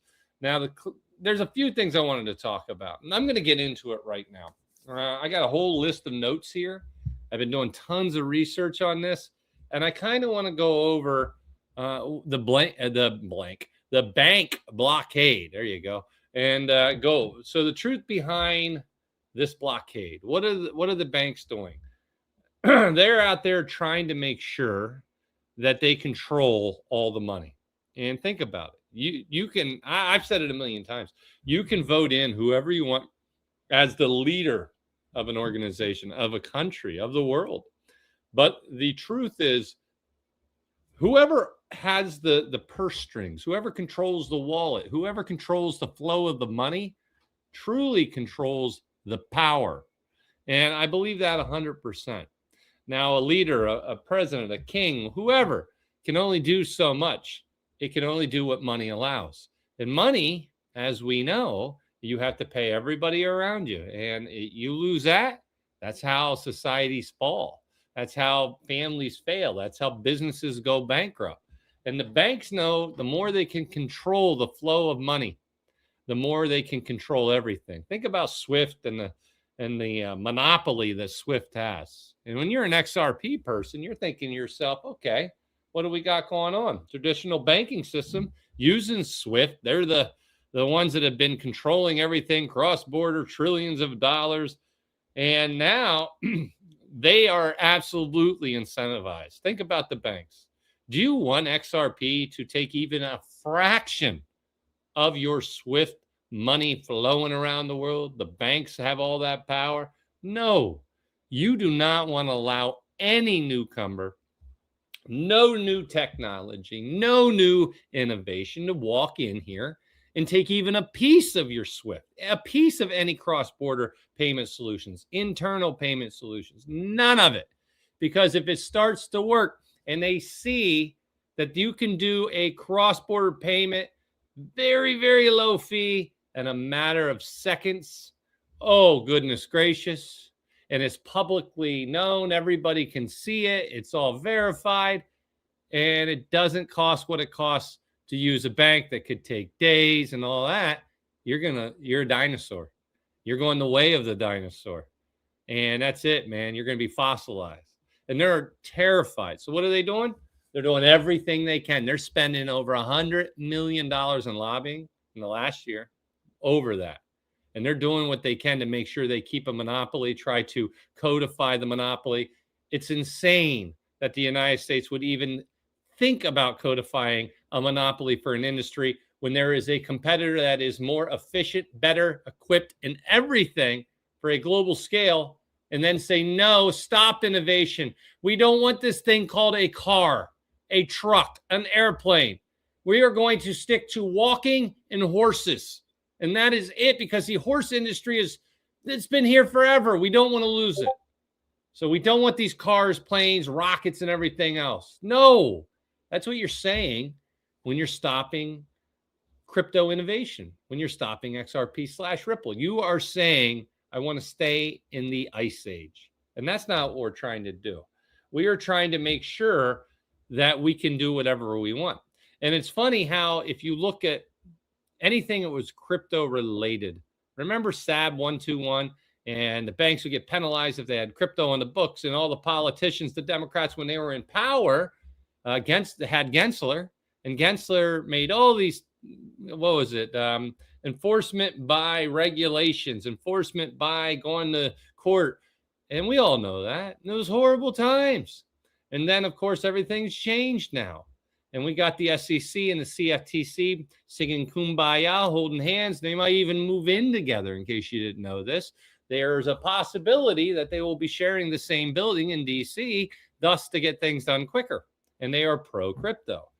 It's weird to say it, but it's true. Now, are we going to continue to see these kind of restrictions from the banks and stuff? If it's codified that they can't do it, then no. But if it's not codified and you have a change of parties, and let's just be blunt, if you have the Democrats take back over, which is a normal cycle, Republicans take over, Democrats take over. It's almost like you can almost count it. We go 4 to 8 years, and then the party who's in power upsets the population because they did not get it done.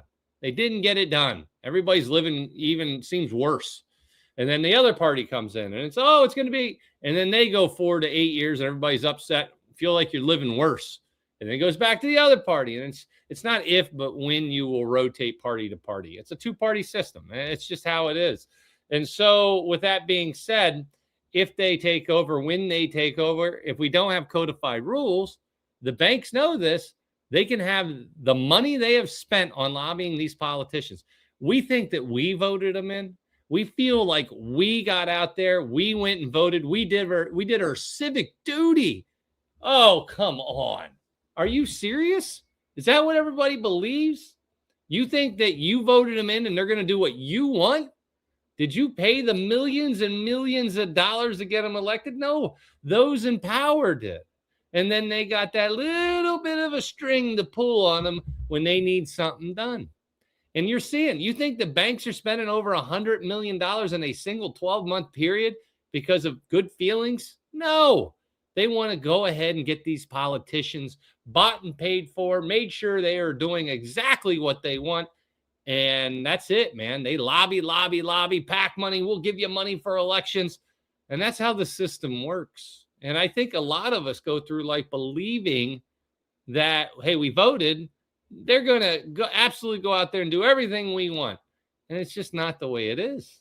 And you're looking at this Crypto Clarity Act as a prime example. And the bank blockade to stop it, the stable coin yields, all these things that shouldn't even be in this bill. They're using it as a way to drag the feet to get all the senators, both Republican and Democrats, to not move on it.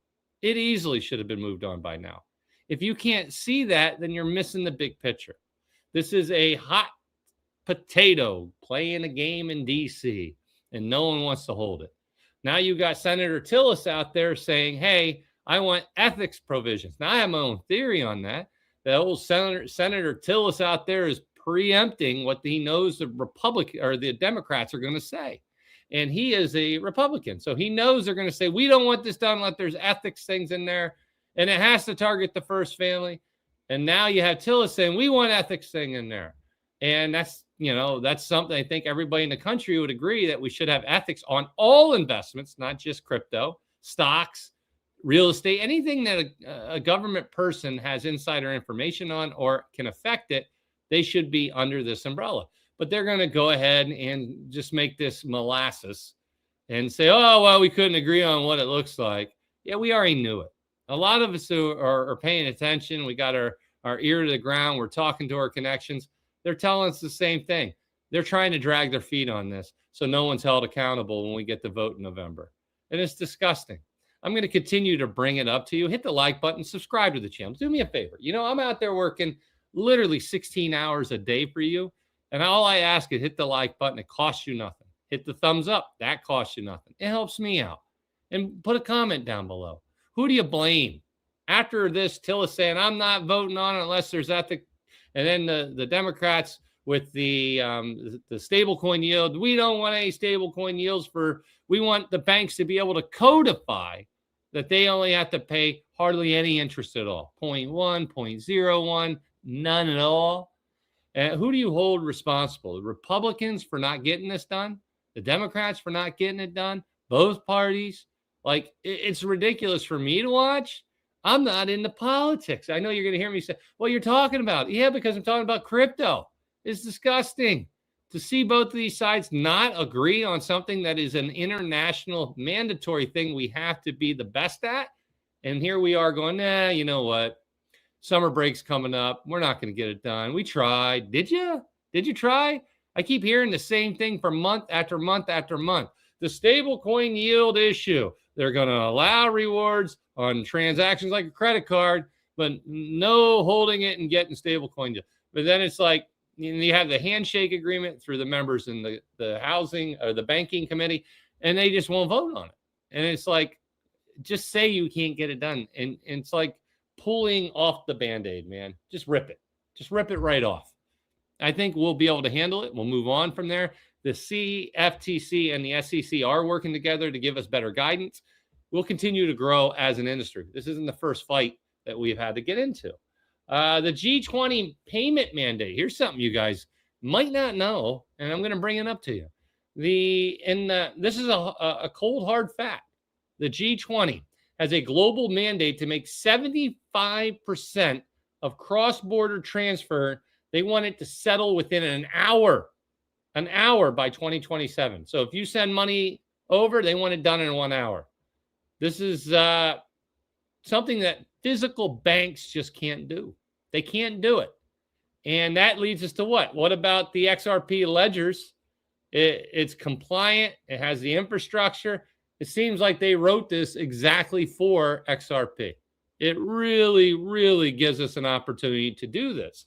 The future is so freaking bright for Ripple/XRP. It's disgusting. It's disgusting. But you know who has that blockade? The banks. The banks are doing what they're doing. They don't want anybody out there to compete with them. We need to get by these gatekeepers. They want to stop anybody from competing. And that's the thing. You want to know what you need to do right now? You need to call your congressfolk. You need to call your state, who's ever in the House. You need to call your state senators. I'm in Pennsylvania. Look it up. Google. Who is it, Mo? Google. Who is the Pennsylvania state senator in DC? Or, maybe you're in Wisconsin. Maybe you're down in Florida, Texas, California, New York. Just call them. Tell them to get done. Or if you really want to, start calling the banking committee members, both Democrats and Republicans, and tell them to get off their butts and get it done.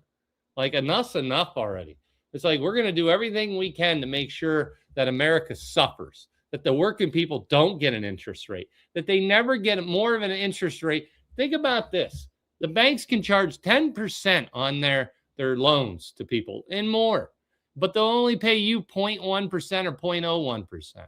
That means if you give them $1,000 for a year at 0.01%, at the end of the year, they give you a dime for holding your money for a year, but they loaned it out and got 10% on it.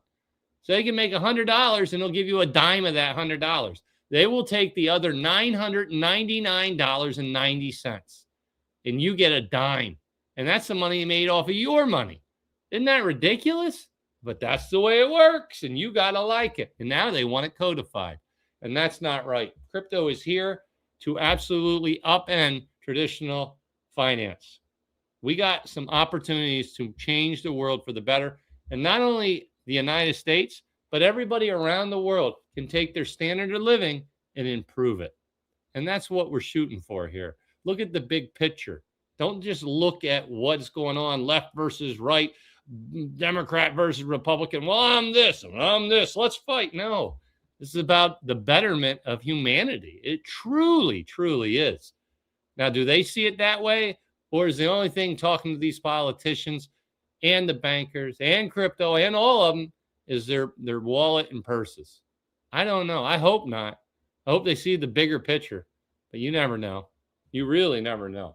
Now, I'm going to be doing a lot of things. I just wanted to get on that soapbox, let you know I'm upset. I want to see things better. If you haven't done it, click the first link down below. Today's the last day. Join me. I got tons of investments. We got the live trading. We got the new experts in there trading, and they are doing teaching. We got tons of stuff in this place. If you haven't done it, first link down below. This is the last day for it. Get in there and save 40% today. Code EARN. Second link down below in the description will get you my lifetime. It's like getting, I always tell people, it's like, say, I'm going to Disney World. Here's a one-time payment for the rest of your life, How awesome would that be? Think about it. We go to Disney and you could go and pay one time and be in there the rest of your life. Well, this is what it's like to be in our community with all the teachers and all the programs, the learning, the live trading, all of it, the option plays, crypto.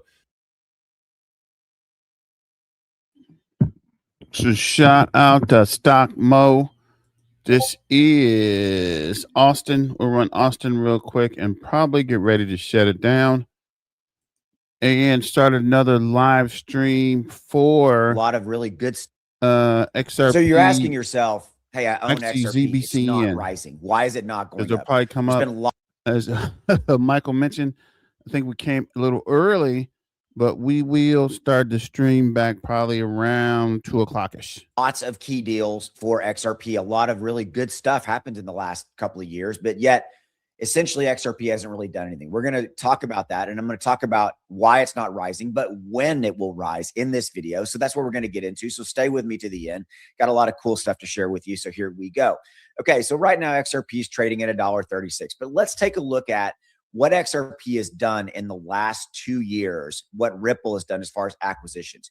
And it is these acquisitions that I want to focus on because in theory, they should have majorly boosted XRP up. Now we have in the last couple of years actually hit a new all-time high, $3.60, give or take, but we have since moved back. But we have since moved back not because of something that happened bad for Ripple / XRP, but it was more of a market move, right? We had a lot of uncertainty in the crypto market, a lot of uncertainty enter into the overall financial markets and all that. But look, I want to go back. Major acquisitions. Okay. Medico back in May 2023. Hidden Road. This one was a big one where Ripple bought a prime brokerage. Okay. What are they doing? What is Ripple doing? They're building what I call a stack. It's a stack of financial services companies that each do a different thing. Like they bought G Treasury. This is a helps give Fortune 500 cash management flows. Okay. Corporate treasury management software. They bought Rail. Rail was this is a stable coin payments infrastructure company, okay, which are going to be crucial as the new kind of financial system steps in and takes over the old financial system. And then Emerging Plan, that's one. Big Picture acquisitions, all this kind of stuff. Look, it comes down to the fact that there's been a lot of major acquisitions, and yet XRP is range bound, hasn't really done a lot. And again, I want to stress that is not because of something bad that is going on inside of the Ripple XRP ecosystem. It is simply not. It is a victim of what's been playing out in the larger financial picture. We saw Bitcoin go to 126,000. It's back down to 76,000. XRP is about 55 to 60% off of its all-time high right now. Bitcoin 35%, Ethereum is 65, 70%, Cardano is 65, 70%. It's pervasive. Ethereum, all that kind of stuff. It's pervasive across the business, all of the, the business, all the crypto business. You know what I'm trying to say? I'm saying the word business. You know what I'm talking about, across all of the sectors. Okay. And again, it's stuck. It's stuck because there's not a lot of bullish liquidity in crypto right now. There's not a lot of money that is flowing into crypto. Why? Because crypto is viewed as a risk-on asset. It is viewed as a more volatile asset in kind of the overall scenario. XRP is there. But you and I believe in XRP fundamentally. Look, I am not worried about my XRP investment. I know that in a year, 2, 3, 5, 10 years from now, it's going to be worth 10, 20, 30, 40, 50x. Why? Because the entire crypto market is going to be that. Bitcoin, I believe, fundamentally will go to $1 million in the next 5 to 10 years. My apologies, left eye is itching. And in that, outside of anything that Ripple does, as long as Ripple continues to do what they do, being a global company that essentially moves money across international borders, and then again, remember with that stack of everything else that they've built, all those financial services offerings and the revenue and the cash flow and the profit and net and all that kind of stuff flows in. It's all going to be good, right? But right now, everybody is waiting. Everybody is simply not doing anything at all. And that really, it comes down to the fundamental key of what I want to talk about. Look, lots of deals for XRP Ripple. Ripple's not doing it. XRP's not doing anything from a price standpoint. You're not going to expect it to do anything because it is simply not going to do anything right now. Why? Because there's not a lot of capital and liquidity in the market, especially bullish liquidity, meaning money that wants to put money, people that want to put money into the market. Sorry, have not caffeinated yet. And see it go up in value. There's shorts everywhere. People are shorting everything right now. Okay. So there's not a lot of bullish money in there. Okay. And that's where we're at. And by the way, we're going to be stuck here for a little bit. We might see a little bit of a bull run spike in May. That is entirely possible. Okay. But we'll probably give back some of that. June, July will be essentially a consolidation period. moving into August, and August is when all of the reasonable expectations are where we'll start to see all major crypto start to move back again. Okay, summers historically very slow for crypto. Okay, if you've been doing this for any period of time, you know how it is. Especially sitting in this seat, I have had a front row seat to all of this. Capital, money, liquidity leaves the market in June, July. It just simply does, because people are not really focused on it. And now we might see some differences this year. Clarity Act is out there. If we get resolution and the Iran-US conflict ends, those could be, catalysts that could solve our uneasy feeling about the crypto in general. We'll have to see how those play out. Okay. But bottom line, guys, this is where we're at. We're going to be here for a while. Remember, lots of deals. Ripple is quietly building. We know this, right? Ripple / XRP not going anywhere. If you have a long-term investment window and you're looking to really cash in 6 months, a year, 2 years, 3 years from now, you're good. This is boring. It's not fun. I will say that up front. It's not, but this is where we're at. Okay. Hey, before you leave, there's a link in the description below. Go subscribe to this channel if you would. If you are investing. So shout out to Austin, keeping it moving. This is Bullwinkle Blueprint.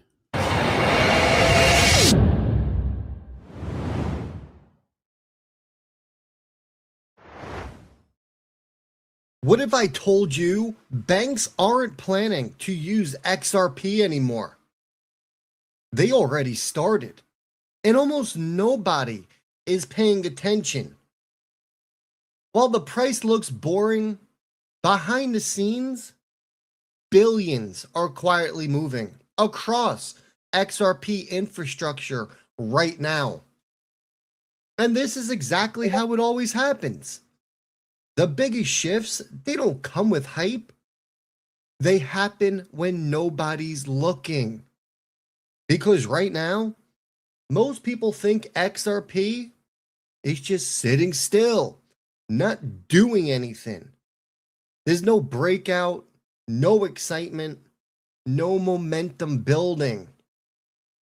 But that's the surface level view, folks. Underneath, something way bigger just got confirmed. Ripple. They just set up inside the DIFC. If you don't know who they are one of the most powerful financial hubs in the world. And this isn't just another office. The DIFC is home to 27 of the world's 29 global systemically important banks. That's basically the core of global financial systems. So ask yourself this question. Why would Ripple position itself there? Why would Ripple position itself in a DIFC that is home to 27 of the world's 29 global systemically important banks? Not in some startup hub, but directly inside the infrastructure of global banking. It's simple. Because they're not trying to disrupt this system from the outside. They're integrating into it. And once those institutions are inside Ripple's ecosystem, guess what? There's only one direction they go next. And I think you know that direction. Remember this article over on Ripple.com under their press release section? It just came out last month, May 17th, 2026. It was titled, Ripple Deepens Its Commitment to Brazil with Expanded Payments Offering, Growing Customer Momentum and Vast License Application. So at the same time, your price is boring, and we'll talk about price in a little bit, why we're not moving. We're going to look at the TA chart and do some TA for you, because you know what today is? Today's the monthly close. I'll give you all the targets, everything we're looking for to have a successful close to the month of April. But as all this is going on, Ripple just doubled down in Brazil. They're expanding payment infrastructure and they're applying for regulatory licensing. Make no mistake about it, this isn't random. Brazil is one of the fastest growing digital financial markets in the world. And Ripple isn't just entering the market. They're building compliance first infrastructure inside it. Which means this isn't a theory anymore. This is regulated, real world deployment. But here's where it gets crazy. As we come over to Claude and we look up Brazza Bank, which was mentioned in this article. They're one of Brazil's largest FX institutions by volume, and they selected Ripple Payments to streamline USD payments and to issue their BRL peg stablecoin, BBRL, on the XRP Ledger. Now, here's the direct evidence that a financial institution is actively using the XRP Ledger as real infrastructure. Stablecoin insurance and settlement rails. So Brazza Bank, they're issuing stablecoins directly on the ledger. That means every transaction using those assets, it's settled on the ledger, meaning XRP is being used. But Rip, I thought they said banks would never use XRP. Well, they thought wrong now, didn't they? They're not testing here, folks. This isn't some wild theory. This is actual settlement. Cross-border payments. They're also using Ripple payments for cross-border USD transfers. And this is where XRP likely comes in as a bridge asset. Because converting the Brazilian real into XRP, then into USD, it all goes down within seconds. No pre-funded accounts, no delays, no legacy friction. That's the exact problem XRP was built to solve. How about your retail and institutional client transfers? Because it goes even deeper. Brazza's own custom app, or Brazza's own customer app, I should say. It's custom as well. It is routing international transfers over the XRP Ledger. So this isn't just institutional. It is already touching real users. And then interbank market operations. Let's talk about that. Talk about the interbank volume. In one 24-hour period, Brazza moved over 1 billion in interbank volume. And with their infrastructure now connected to the XRP Ledger, part of that volume is flowing through the ledger directly. Folks, that's not small. And then we get into the real world assets. RWAs, the next biggest thing since sliced bread. They're also tokenizing government bonds. And they're using them as backing for stablecoins on the XRP Ledger. This is what people mean when they say real world assets. Not speculation, actual financial instruments on chain. And let's not forget about the DIFC. That's Brazil's central bank digital currency project. And this might be the biggest piece. Brazil is involved in DIFC's CBDC project. And the XRP Ledger, guess what?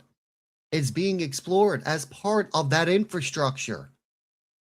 If that gets approved, XRP isn't just part of crypto anymore.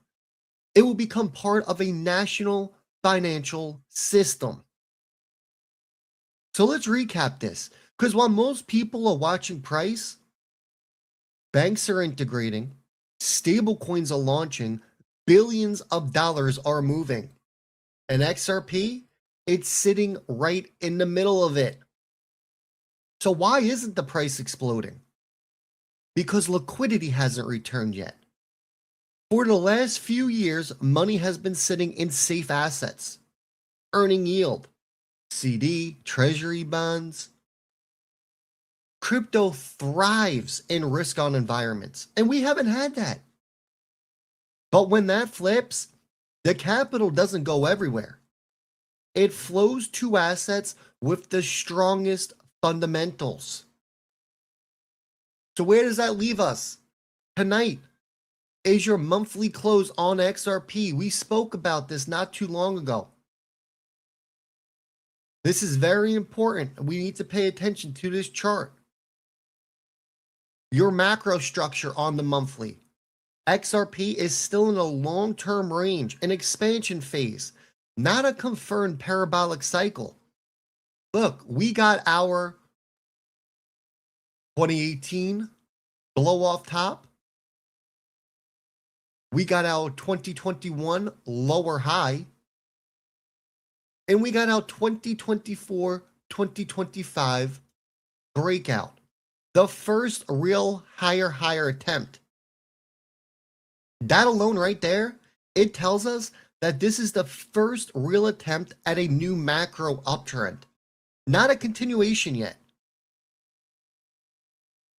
Now you had a strong breakout candle up into that $2.80, $3 zone. And that was followed by what? As you can see coming down here and coming down here. This was all followed by lower highs. Sell pressure into the monthly close. You want to know what that's classic known as? That is what we call classic expansion, distribution, decision phase. And this is the key down here. Your RSI, right there, currently sitting at 46. On the monthly, the RSI, that tells us the real story. 70 plus on it, bull euphoria. We're not there. 50, trend control level. We're not there. We're below 50, which is bearish pressure. Meaning we have weak momentum. But here's the nuance here. This isn't bearish yet. RSI did not reach overbought on this move above 70. That means this wasn't a full cycle top. You want to know what it looks like? It looks like a mid-cycle reset. Here's your critical levels on this monthly. Your bullish reclaim zone, it sits right around the top of this candle. $1.50 to $1.60. That's your breakdown area. Prior support now flips into resistance. If XRP reclaims this on a monthly close, expect continuation towards 220 and then a retest of 280. Your bearish risk zone. Your prior May close, or February close, I should say. $1.20, $1.25. If this breaks, look, we're likely headed down 90 cents. First target, first area of interest I would be paying attention to, possibly 60 cents. A little too early to call that. We won't know until the move happens. But the current monthly candle looks like a bearish continuation rejection candle after a failed higher high. That pattern equals potential lower high formation. Right now, XRP is in a high time frame consolidation after expansion. Not a full bull trend, not a full bear market. What your smart money is watching, did the breakout fail? If price stays under $1.50, yes. Is this a retest? Well, if price holds $1.20 to $1.30, it's likely accumulation. Is momentum resetting for the next leg? RSI is hovering between 45 and 50. That equals your decision zone. Your most important signal going forward today is to watch this. Your monthly RSI at the bottom of the screen, your purple line, it needs to reclaim 50. It's at 46 and change. That will be your confirmation that the trend resumes up. If it rejects again, expect range chop or a deeper pullback. Here's your bull case. Hold a $1.20, reclaim a $1.50, RSI gets above 50. Then we can start targeting 220, 280, and back above $3. That will be your real breakout attempt. Your bear case, lose a $1.20. RSI drops even lower towards 40. Your target's 90 cents, and you got macro support sitting at 60. This does not, I repeat, this does not look like a top. It looks like a first breakout attempt that got rejected early due to lack of momentum. Your RSI never got overheated, which usually leads to one more major push later after consolidation. Folks, this isn't hype anymore. This is infrastructure being built in real time. And the craziest part, most people still think nothing is happening. By the time they realize the move, it may already have started. As always, do me a favor, hit that like and subscribe. Share this video with someone that needs to see it. Go post it on Twitter, Reddit, Instagram, TikTok. Go clip it, do whatever you got to do. Let's blow this thing up so everyone has a clear picture of what is going on. That's going to do it for me. I'll be back 3:30 p.m. Eastern Standard Time.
Hey guys, and welcome to the Working Money channel.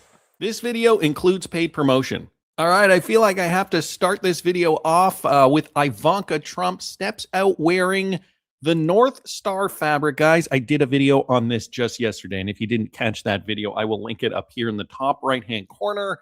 But to add to the mystery, look at this. Ivanka Trump wearing the same color that was part of that color palette from yesterday's video. The one from Art Gallery Fabrics, guys, the one called 589 North Star. Things that make you go, right after Brad Garlinghouse, Ripple CEO, tweets that XRP is Ripple's North Star and the fabric code PE589 North Star, the guiding light. XRP, Ripple's guiding light, PE589. What is the hidden message here? So this one courtesy of Pompeius. I mean, we're not seeing the market really move in any kind of spectacular way today. We've actually been seeing a bit of a downtrend for Bitcoin. XRP is currently following, and XRP right now back under $1.40. So, I mean, we're seeing it trading at about $1.37 as of, as of the time of this recording. Let's take a look at Bitcoin real quickly here. Here's the Bitcoin chart on the hourly. Bitcoin currently going for about $76,000 per BTC. So, of course, to recap, we were not able to get up above 79,000 for one Bitcoin. Bitcoin did get rejected. Now it's kind of trending downward. So what we're seeing, trend line now moving downward. But I mean, you know, this is the shorter time frame. Of course, we are to expect this. Let me throw this on the daily chart. I mean, Bitcoin still has a chance to get up past these levels. I mean, we are still making higher lows and higher highs on the 1 day time frame. Technically, I mean, the last high that we did see did match the former high. So not higher highs technically, but for all intents and purposes, Bitcoin still does have a chance, I think. But Guys, according to CryptoCon here, the bear bands project a cycle bottom of $28,000 for one BTC, while the simple bands project 42,000. So where is it going to go next? And this is just it, guys. This is just a projection. I mean, Bitcoin could still do anything. CryptoCon does say here, it could be either. Here's the thought process when looking for a cycle bottom. Watch for the majority of cycle bottom data to trigger, then find the important price point. If someone had been stuck on Bitcoin, has to make $140,000 in late 2025, well, you know how that would have ended. Obviously, as a miserable failure, as Bitcoin did only hit $126,000. He's saying most people are suggesting it's going to go to 30. What he's doing, he's projecting it to go a bit higher, about 50,000. Guys, I'm just going to interrupt this video for a second. Here's a word from one of today's video sponsors. Hey guys, okay, real quick, if you've been holding crypto for months or even years, what has it actually done for you? Most people are just waiting and watching, but smart money doesn't sit idle. It works. That's why I've partnered with Fortis X. You can put your crypto into liquidity pools, generate yield, and still hold long-term. Guys, there's no lockups. You can withdraw at any time, and the platform has been running since 2018. But here's the big one, okay? Fortis X is now officially listed in the SEC Edgar database and registered through the NASAA Form D system. That level of regulatory transparency is becoming the standard in crypto. It shows real structure and long-term commitment. While others wait for someday, some holders are already quietly compounding their assets. I mean, if you're holding anyway, why not make your crypto work for you? Check out the link in the description of the video. Remember, investing is inherently risky. Always diversify your investments. This is not financial advice. Are we getting close? I mean, people are becoming more fearful. 39 right now for fear and greed. Market cap is down by a little bit. Crypto is taking back. Benjamin Cowen also mentioning something interesting with regards to Gary Gensler. When Gensler left the SEC in January of 2025, Bitcoin, guys, if you remember, Bitcoin was at $109,000, and today it's at about $75,000. One major reason the crypto markets have suffered is because market participants started to lose faith in the industry itself. After Gensler left, it essentially opened the floodgates to the grifting age of crypto, where influencers and politicians were launching all kinds of rug pull meme coins, etc. While people celebrated Gensler leaving, it actually marked a turning point in the industry, with Bitcoin only marginally going higher before entering a bear market. Now that people celebrate Powell's removal, okay, remember, Jerome Powell did just leave the Fed as chair of the Federal Reserve. It makes me think history will repeat itself once again. Now, this comes back to this chart that I showed in a video a few days ago. Every time a new Fed chair comes in, guys, the market continues to drop, at least for 9 months or so. So these are the statistics. We have Janet Yellen in 2014, and then Jerome Powell, 2 Fed chair terms, once in 2018 and in 2022. And now we've got a new guy, Kevin Warsh, coming in. Are we going to see the market continue its downward trajectory? Probably. Guys, I've completely changed my life with crypto. I've been in crypto since 2017. By 2025, when I finally cashed out, it was life-changing, so much that I've actually, changed my entire lifestyle. If you want to see what my next moves are going to be, you can follow me at patreon.com/workingmoneychannel. The subscription is only $5 a month, but you got to subscribe and stay subscribed to lock into that price. Clarity is also going to make a difference in this crypto space, guys. Eleanor Tarrant with the latest. So we have Senator Tom Tillis. He's saying he's ready to push the Clarity Act forward for a markup. And this is a quote: "I'm going to ask the chair to move forward with scheduling a markup when we get back. I think we've made a lot of progress, and it's time to get it before the committee to move it forward," Tillis told my friend and former colleague Chase Williams in a report gaggle on Capitol Hill this morning following the Warsh note. She continues by saying, Tillis went on to say most bank concerns on stablecoin yield have been heard and addressed, adding that others are welcome to come in and work in good faith. On timing, though, Tillis hopes to release legislative text on stablecoin yield 4 to 5 days before the markup, after stakeholders get a preview. So we are looking, hopefully, we are looking to, get this draft set up. They're saying otherwise it's going to be the year 2030. Don't know if that's going to be great for crypto, although it would take us into the next cycle. Ripple just posted this, guys, with regards to their new Middle East operations. Okay, Ripple is opening its new Middle East and Africa regional headquarters in the DIFC in Dubai. So 6 years after our first Dubai office, the Middle East is now one of our most significant markets globally, and demand for regulated blockchain infrastructure continues to grow. Guys, Ripple now opening up another headquarters in Dubai. The first one they established in 2020. Since then, the company has grown its presence, with the Middle East now representing a significant share of Ripple's global customer base. The new office, which is located within the DIFC, reflects the scale of that growth and provides the space to double the size of Ripple's regional team as it deepens support for clients and partners across the Middle East and Africa, including established clients like Zebec, Control Alt, Garanti BBVA. We've heard a lot about these, Absa Bank, and Chipper Cash. So guys, expanding in the Middle East, big news. I mean, it's not a surprise, at least not for me. I mean, the Middle East has been super supportive of Ripple and DLT technology. And I mean, the usage of XRP for many years now. XRP, one of the only Sharia compliant cryptocurrencies. So just make note of that too.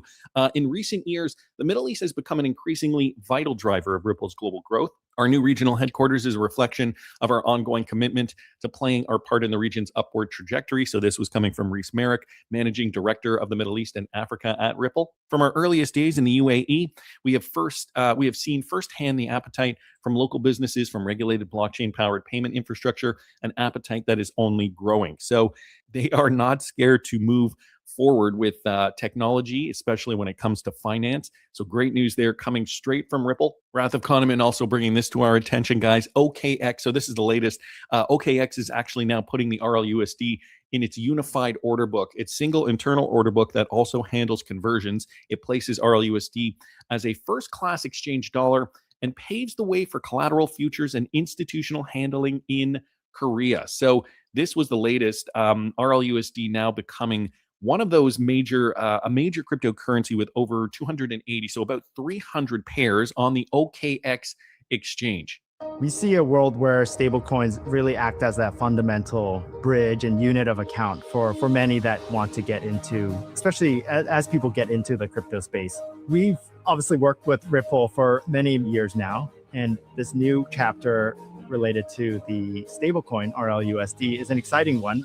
I think it's proven, along with Ripple's long track record and reputation, proven to be a good alternative for institutions around the world as their stablecoin of choice. And for us, OKX, we want to make sure we support all the best stablecoins, all the ones that people want to use. So it's going to be a very exciting time in the stablecoin landscape.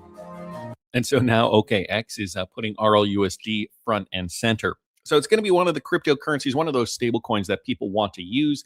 As you heard it here from, who is it, Jason Lau? It's an institutional grade stablecoin. Jack McDonald here from Ripple also did say proud to welcome OKX as a new RLUSD partner today, with deposits and withdrawals enabled via the XRP Ledger and Ripple Prime, executing RLUSD trades and use as collateral across both spot and derivatives markets for OKX's millions of customers around the world. So more adoption for the RLUSD. Of course, they need it to become liquid. They need more RLUSD in the ecosystem so that institutions feel confident that they can use RLUSD with ease. I mean, it's already that regulatory compliant stablecoin, but same with XRP. I think at the beginning, Ripple now has to kind of prove themselves with the RLUSD. They have, they're up against other stablecoins too, so they have to make sure that theirs stands apart. They have said that we're focused on, institutional adoption with the RLUSD specifically. It's not really a retail-facing stablecoin, but I mean, retail will probably use it as well. Regardless, great news there. More integration equals more utility overall. Ripple partner TerraPay and BanPro, guys, have just partnered up to power remittances in Nicaragua. Interesting. Check this out. TerraPay is a global cross-border payment infrastructure provider. They today just announced their strategic partnership with BanPro Group, the leading provider of remittance payouts in Nicaragua. The collaboration aims to simplify and accelerate inbound remittances by enabling direct account deposit remittances payouts with immediate availability to Nicaraguan families.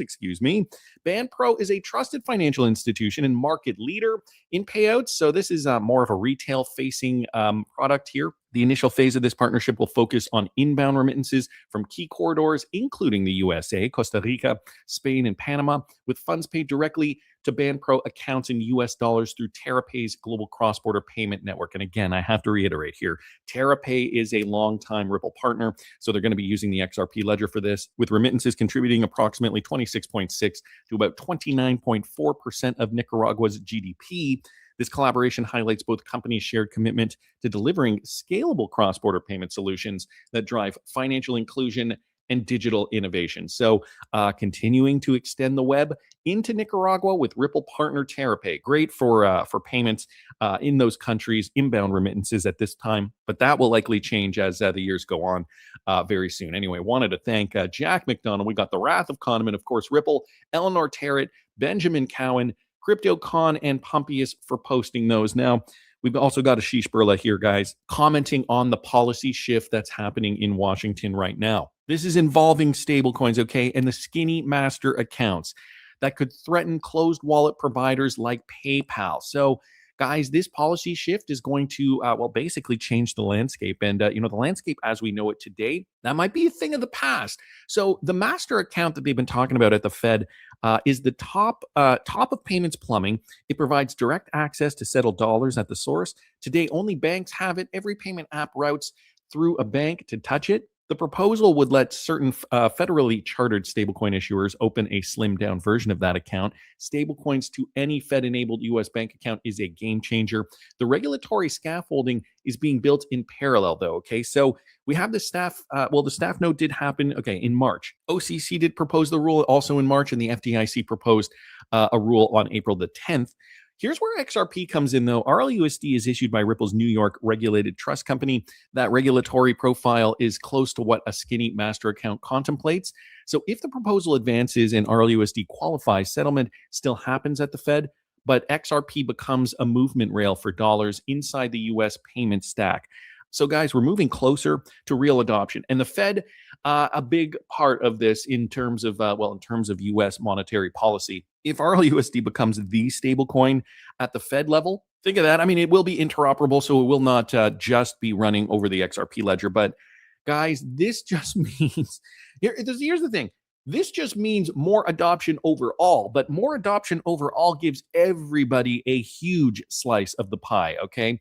We're going to get into some numbers in a second. Bullish has also integrated with Ripple Prime, so this is also great news. Another one here from the Wrath of Kahneman. They've just integrated with Ripple Prime to provide Ripple Prime's institutional customers direct access to its BTC options market in RLUSD. So more to suggest RLUSD is going to be utilized in an institutional setting. Okay, Bullish, an institutionally focused global digital asset platform providing market infrastructure and information services, did today just announce their expansion and partnership with Ripple, extending Bullish's options market to users of Ripple Prime. Guys, the users can now deploy capital instantly through existing sub-account structures with no additional KYC requirements. Ripple Prime is one of the largest global non-bank prime brokers, offering multi-asset brokerage, clearing, and financing services, clearing over $3 trillion in 2025 alone. All right, these are huge numbers. The expanding integration with Bullish further strengthens the breadth of its digital asset offering, unlocking access to new options markets for its institutional customers. I'm actually quite surprised how fast this shift is moving from retail to institutions. I thought, this would be a bit of a slower progression, but I mean, ever since Ripple did start acquiring, it seems like this is just getting bigger and bigger, very, very fast. Actually, I think they're angling to set up so that once those regulations come to pass, they can be, just the first out of the gate running, feet on the ground, going full force here. Well, guys, Caroline D. Pham also commenting on the size of the market, okay? We're not talking millions. We're not talking billions. We're not even talking trillions. Quadrillions of dollars, comments Caroline D. Pham. Now, she was formerly at the CFTC. Now she works for MoonPay. And guys, MoonPay just did an announcement. By the way, MoonPay does integrate XRP and does have a connection to Ripple as well. The institutions are literally coming for your coins. MoonPay is advertising their platform, connecting institutional capital and DeFi liquidity. When we talk about this type of money, when we talk about quadrillions of dollars, there are multiple quadrillions that are going to be processed on DLT technology. And when we take a look at DTCC and only DTCC, okay, nothing else added here. This one courtesy of XRP Bags. DTCC is saying themselves $4.7 quadrillion, okay, total value processed here. He says processed last year, XRP integrated through Ripple Prime. And if we take a look at the Susan Athey, Robert Mitchnick valuation model, 61.68 billion XRP supply, 5-year timeline at a 5% discount rate. That's going to get the price of XRP up to $817.44. Now, guys, I thought I'd take it upon myself to take a look at this calculator and see exactly what he's going on about. We got to take that total estimated daily transaction volume, okay, 12.87, and that would be in the trillions. So if we put that in there, $12.87 trillion, and you leave all the other factors, I guess the same here, 5 store in value in US dollars, even if you put that at 0, okay, you take a look at the duration in years. So give that 5 years. Circulating supply, 61. So he's actually put the current circulating supply down in here, 61.68. So we're going to change that to $61.68 billion, and you leave that interest rate at 5%. With the DTCC alone, and guys, this is not even, including all the other possibilities here, that's where we get XRP, $817.44. Is it a pipe dream? I mean, DTCC is not going to process everything over the XRP Ledger. However, these are the numbers that we should be getting really excited about into the future. How much XRP do you hold on the side? I mean, I'm currently trading my XRP for profit, my Bitcoin, all the other cryptocurrencies, because I'm riding this spec market like every trader should be. Buy low, sell high. Guys, of course, I am keeping a portion of my XRP on the side. For more information on how I'm trading, I'm going to also be introducing some.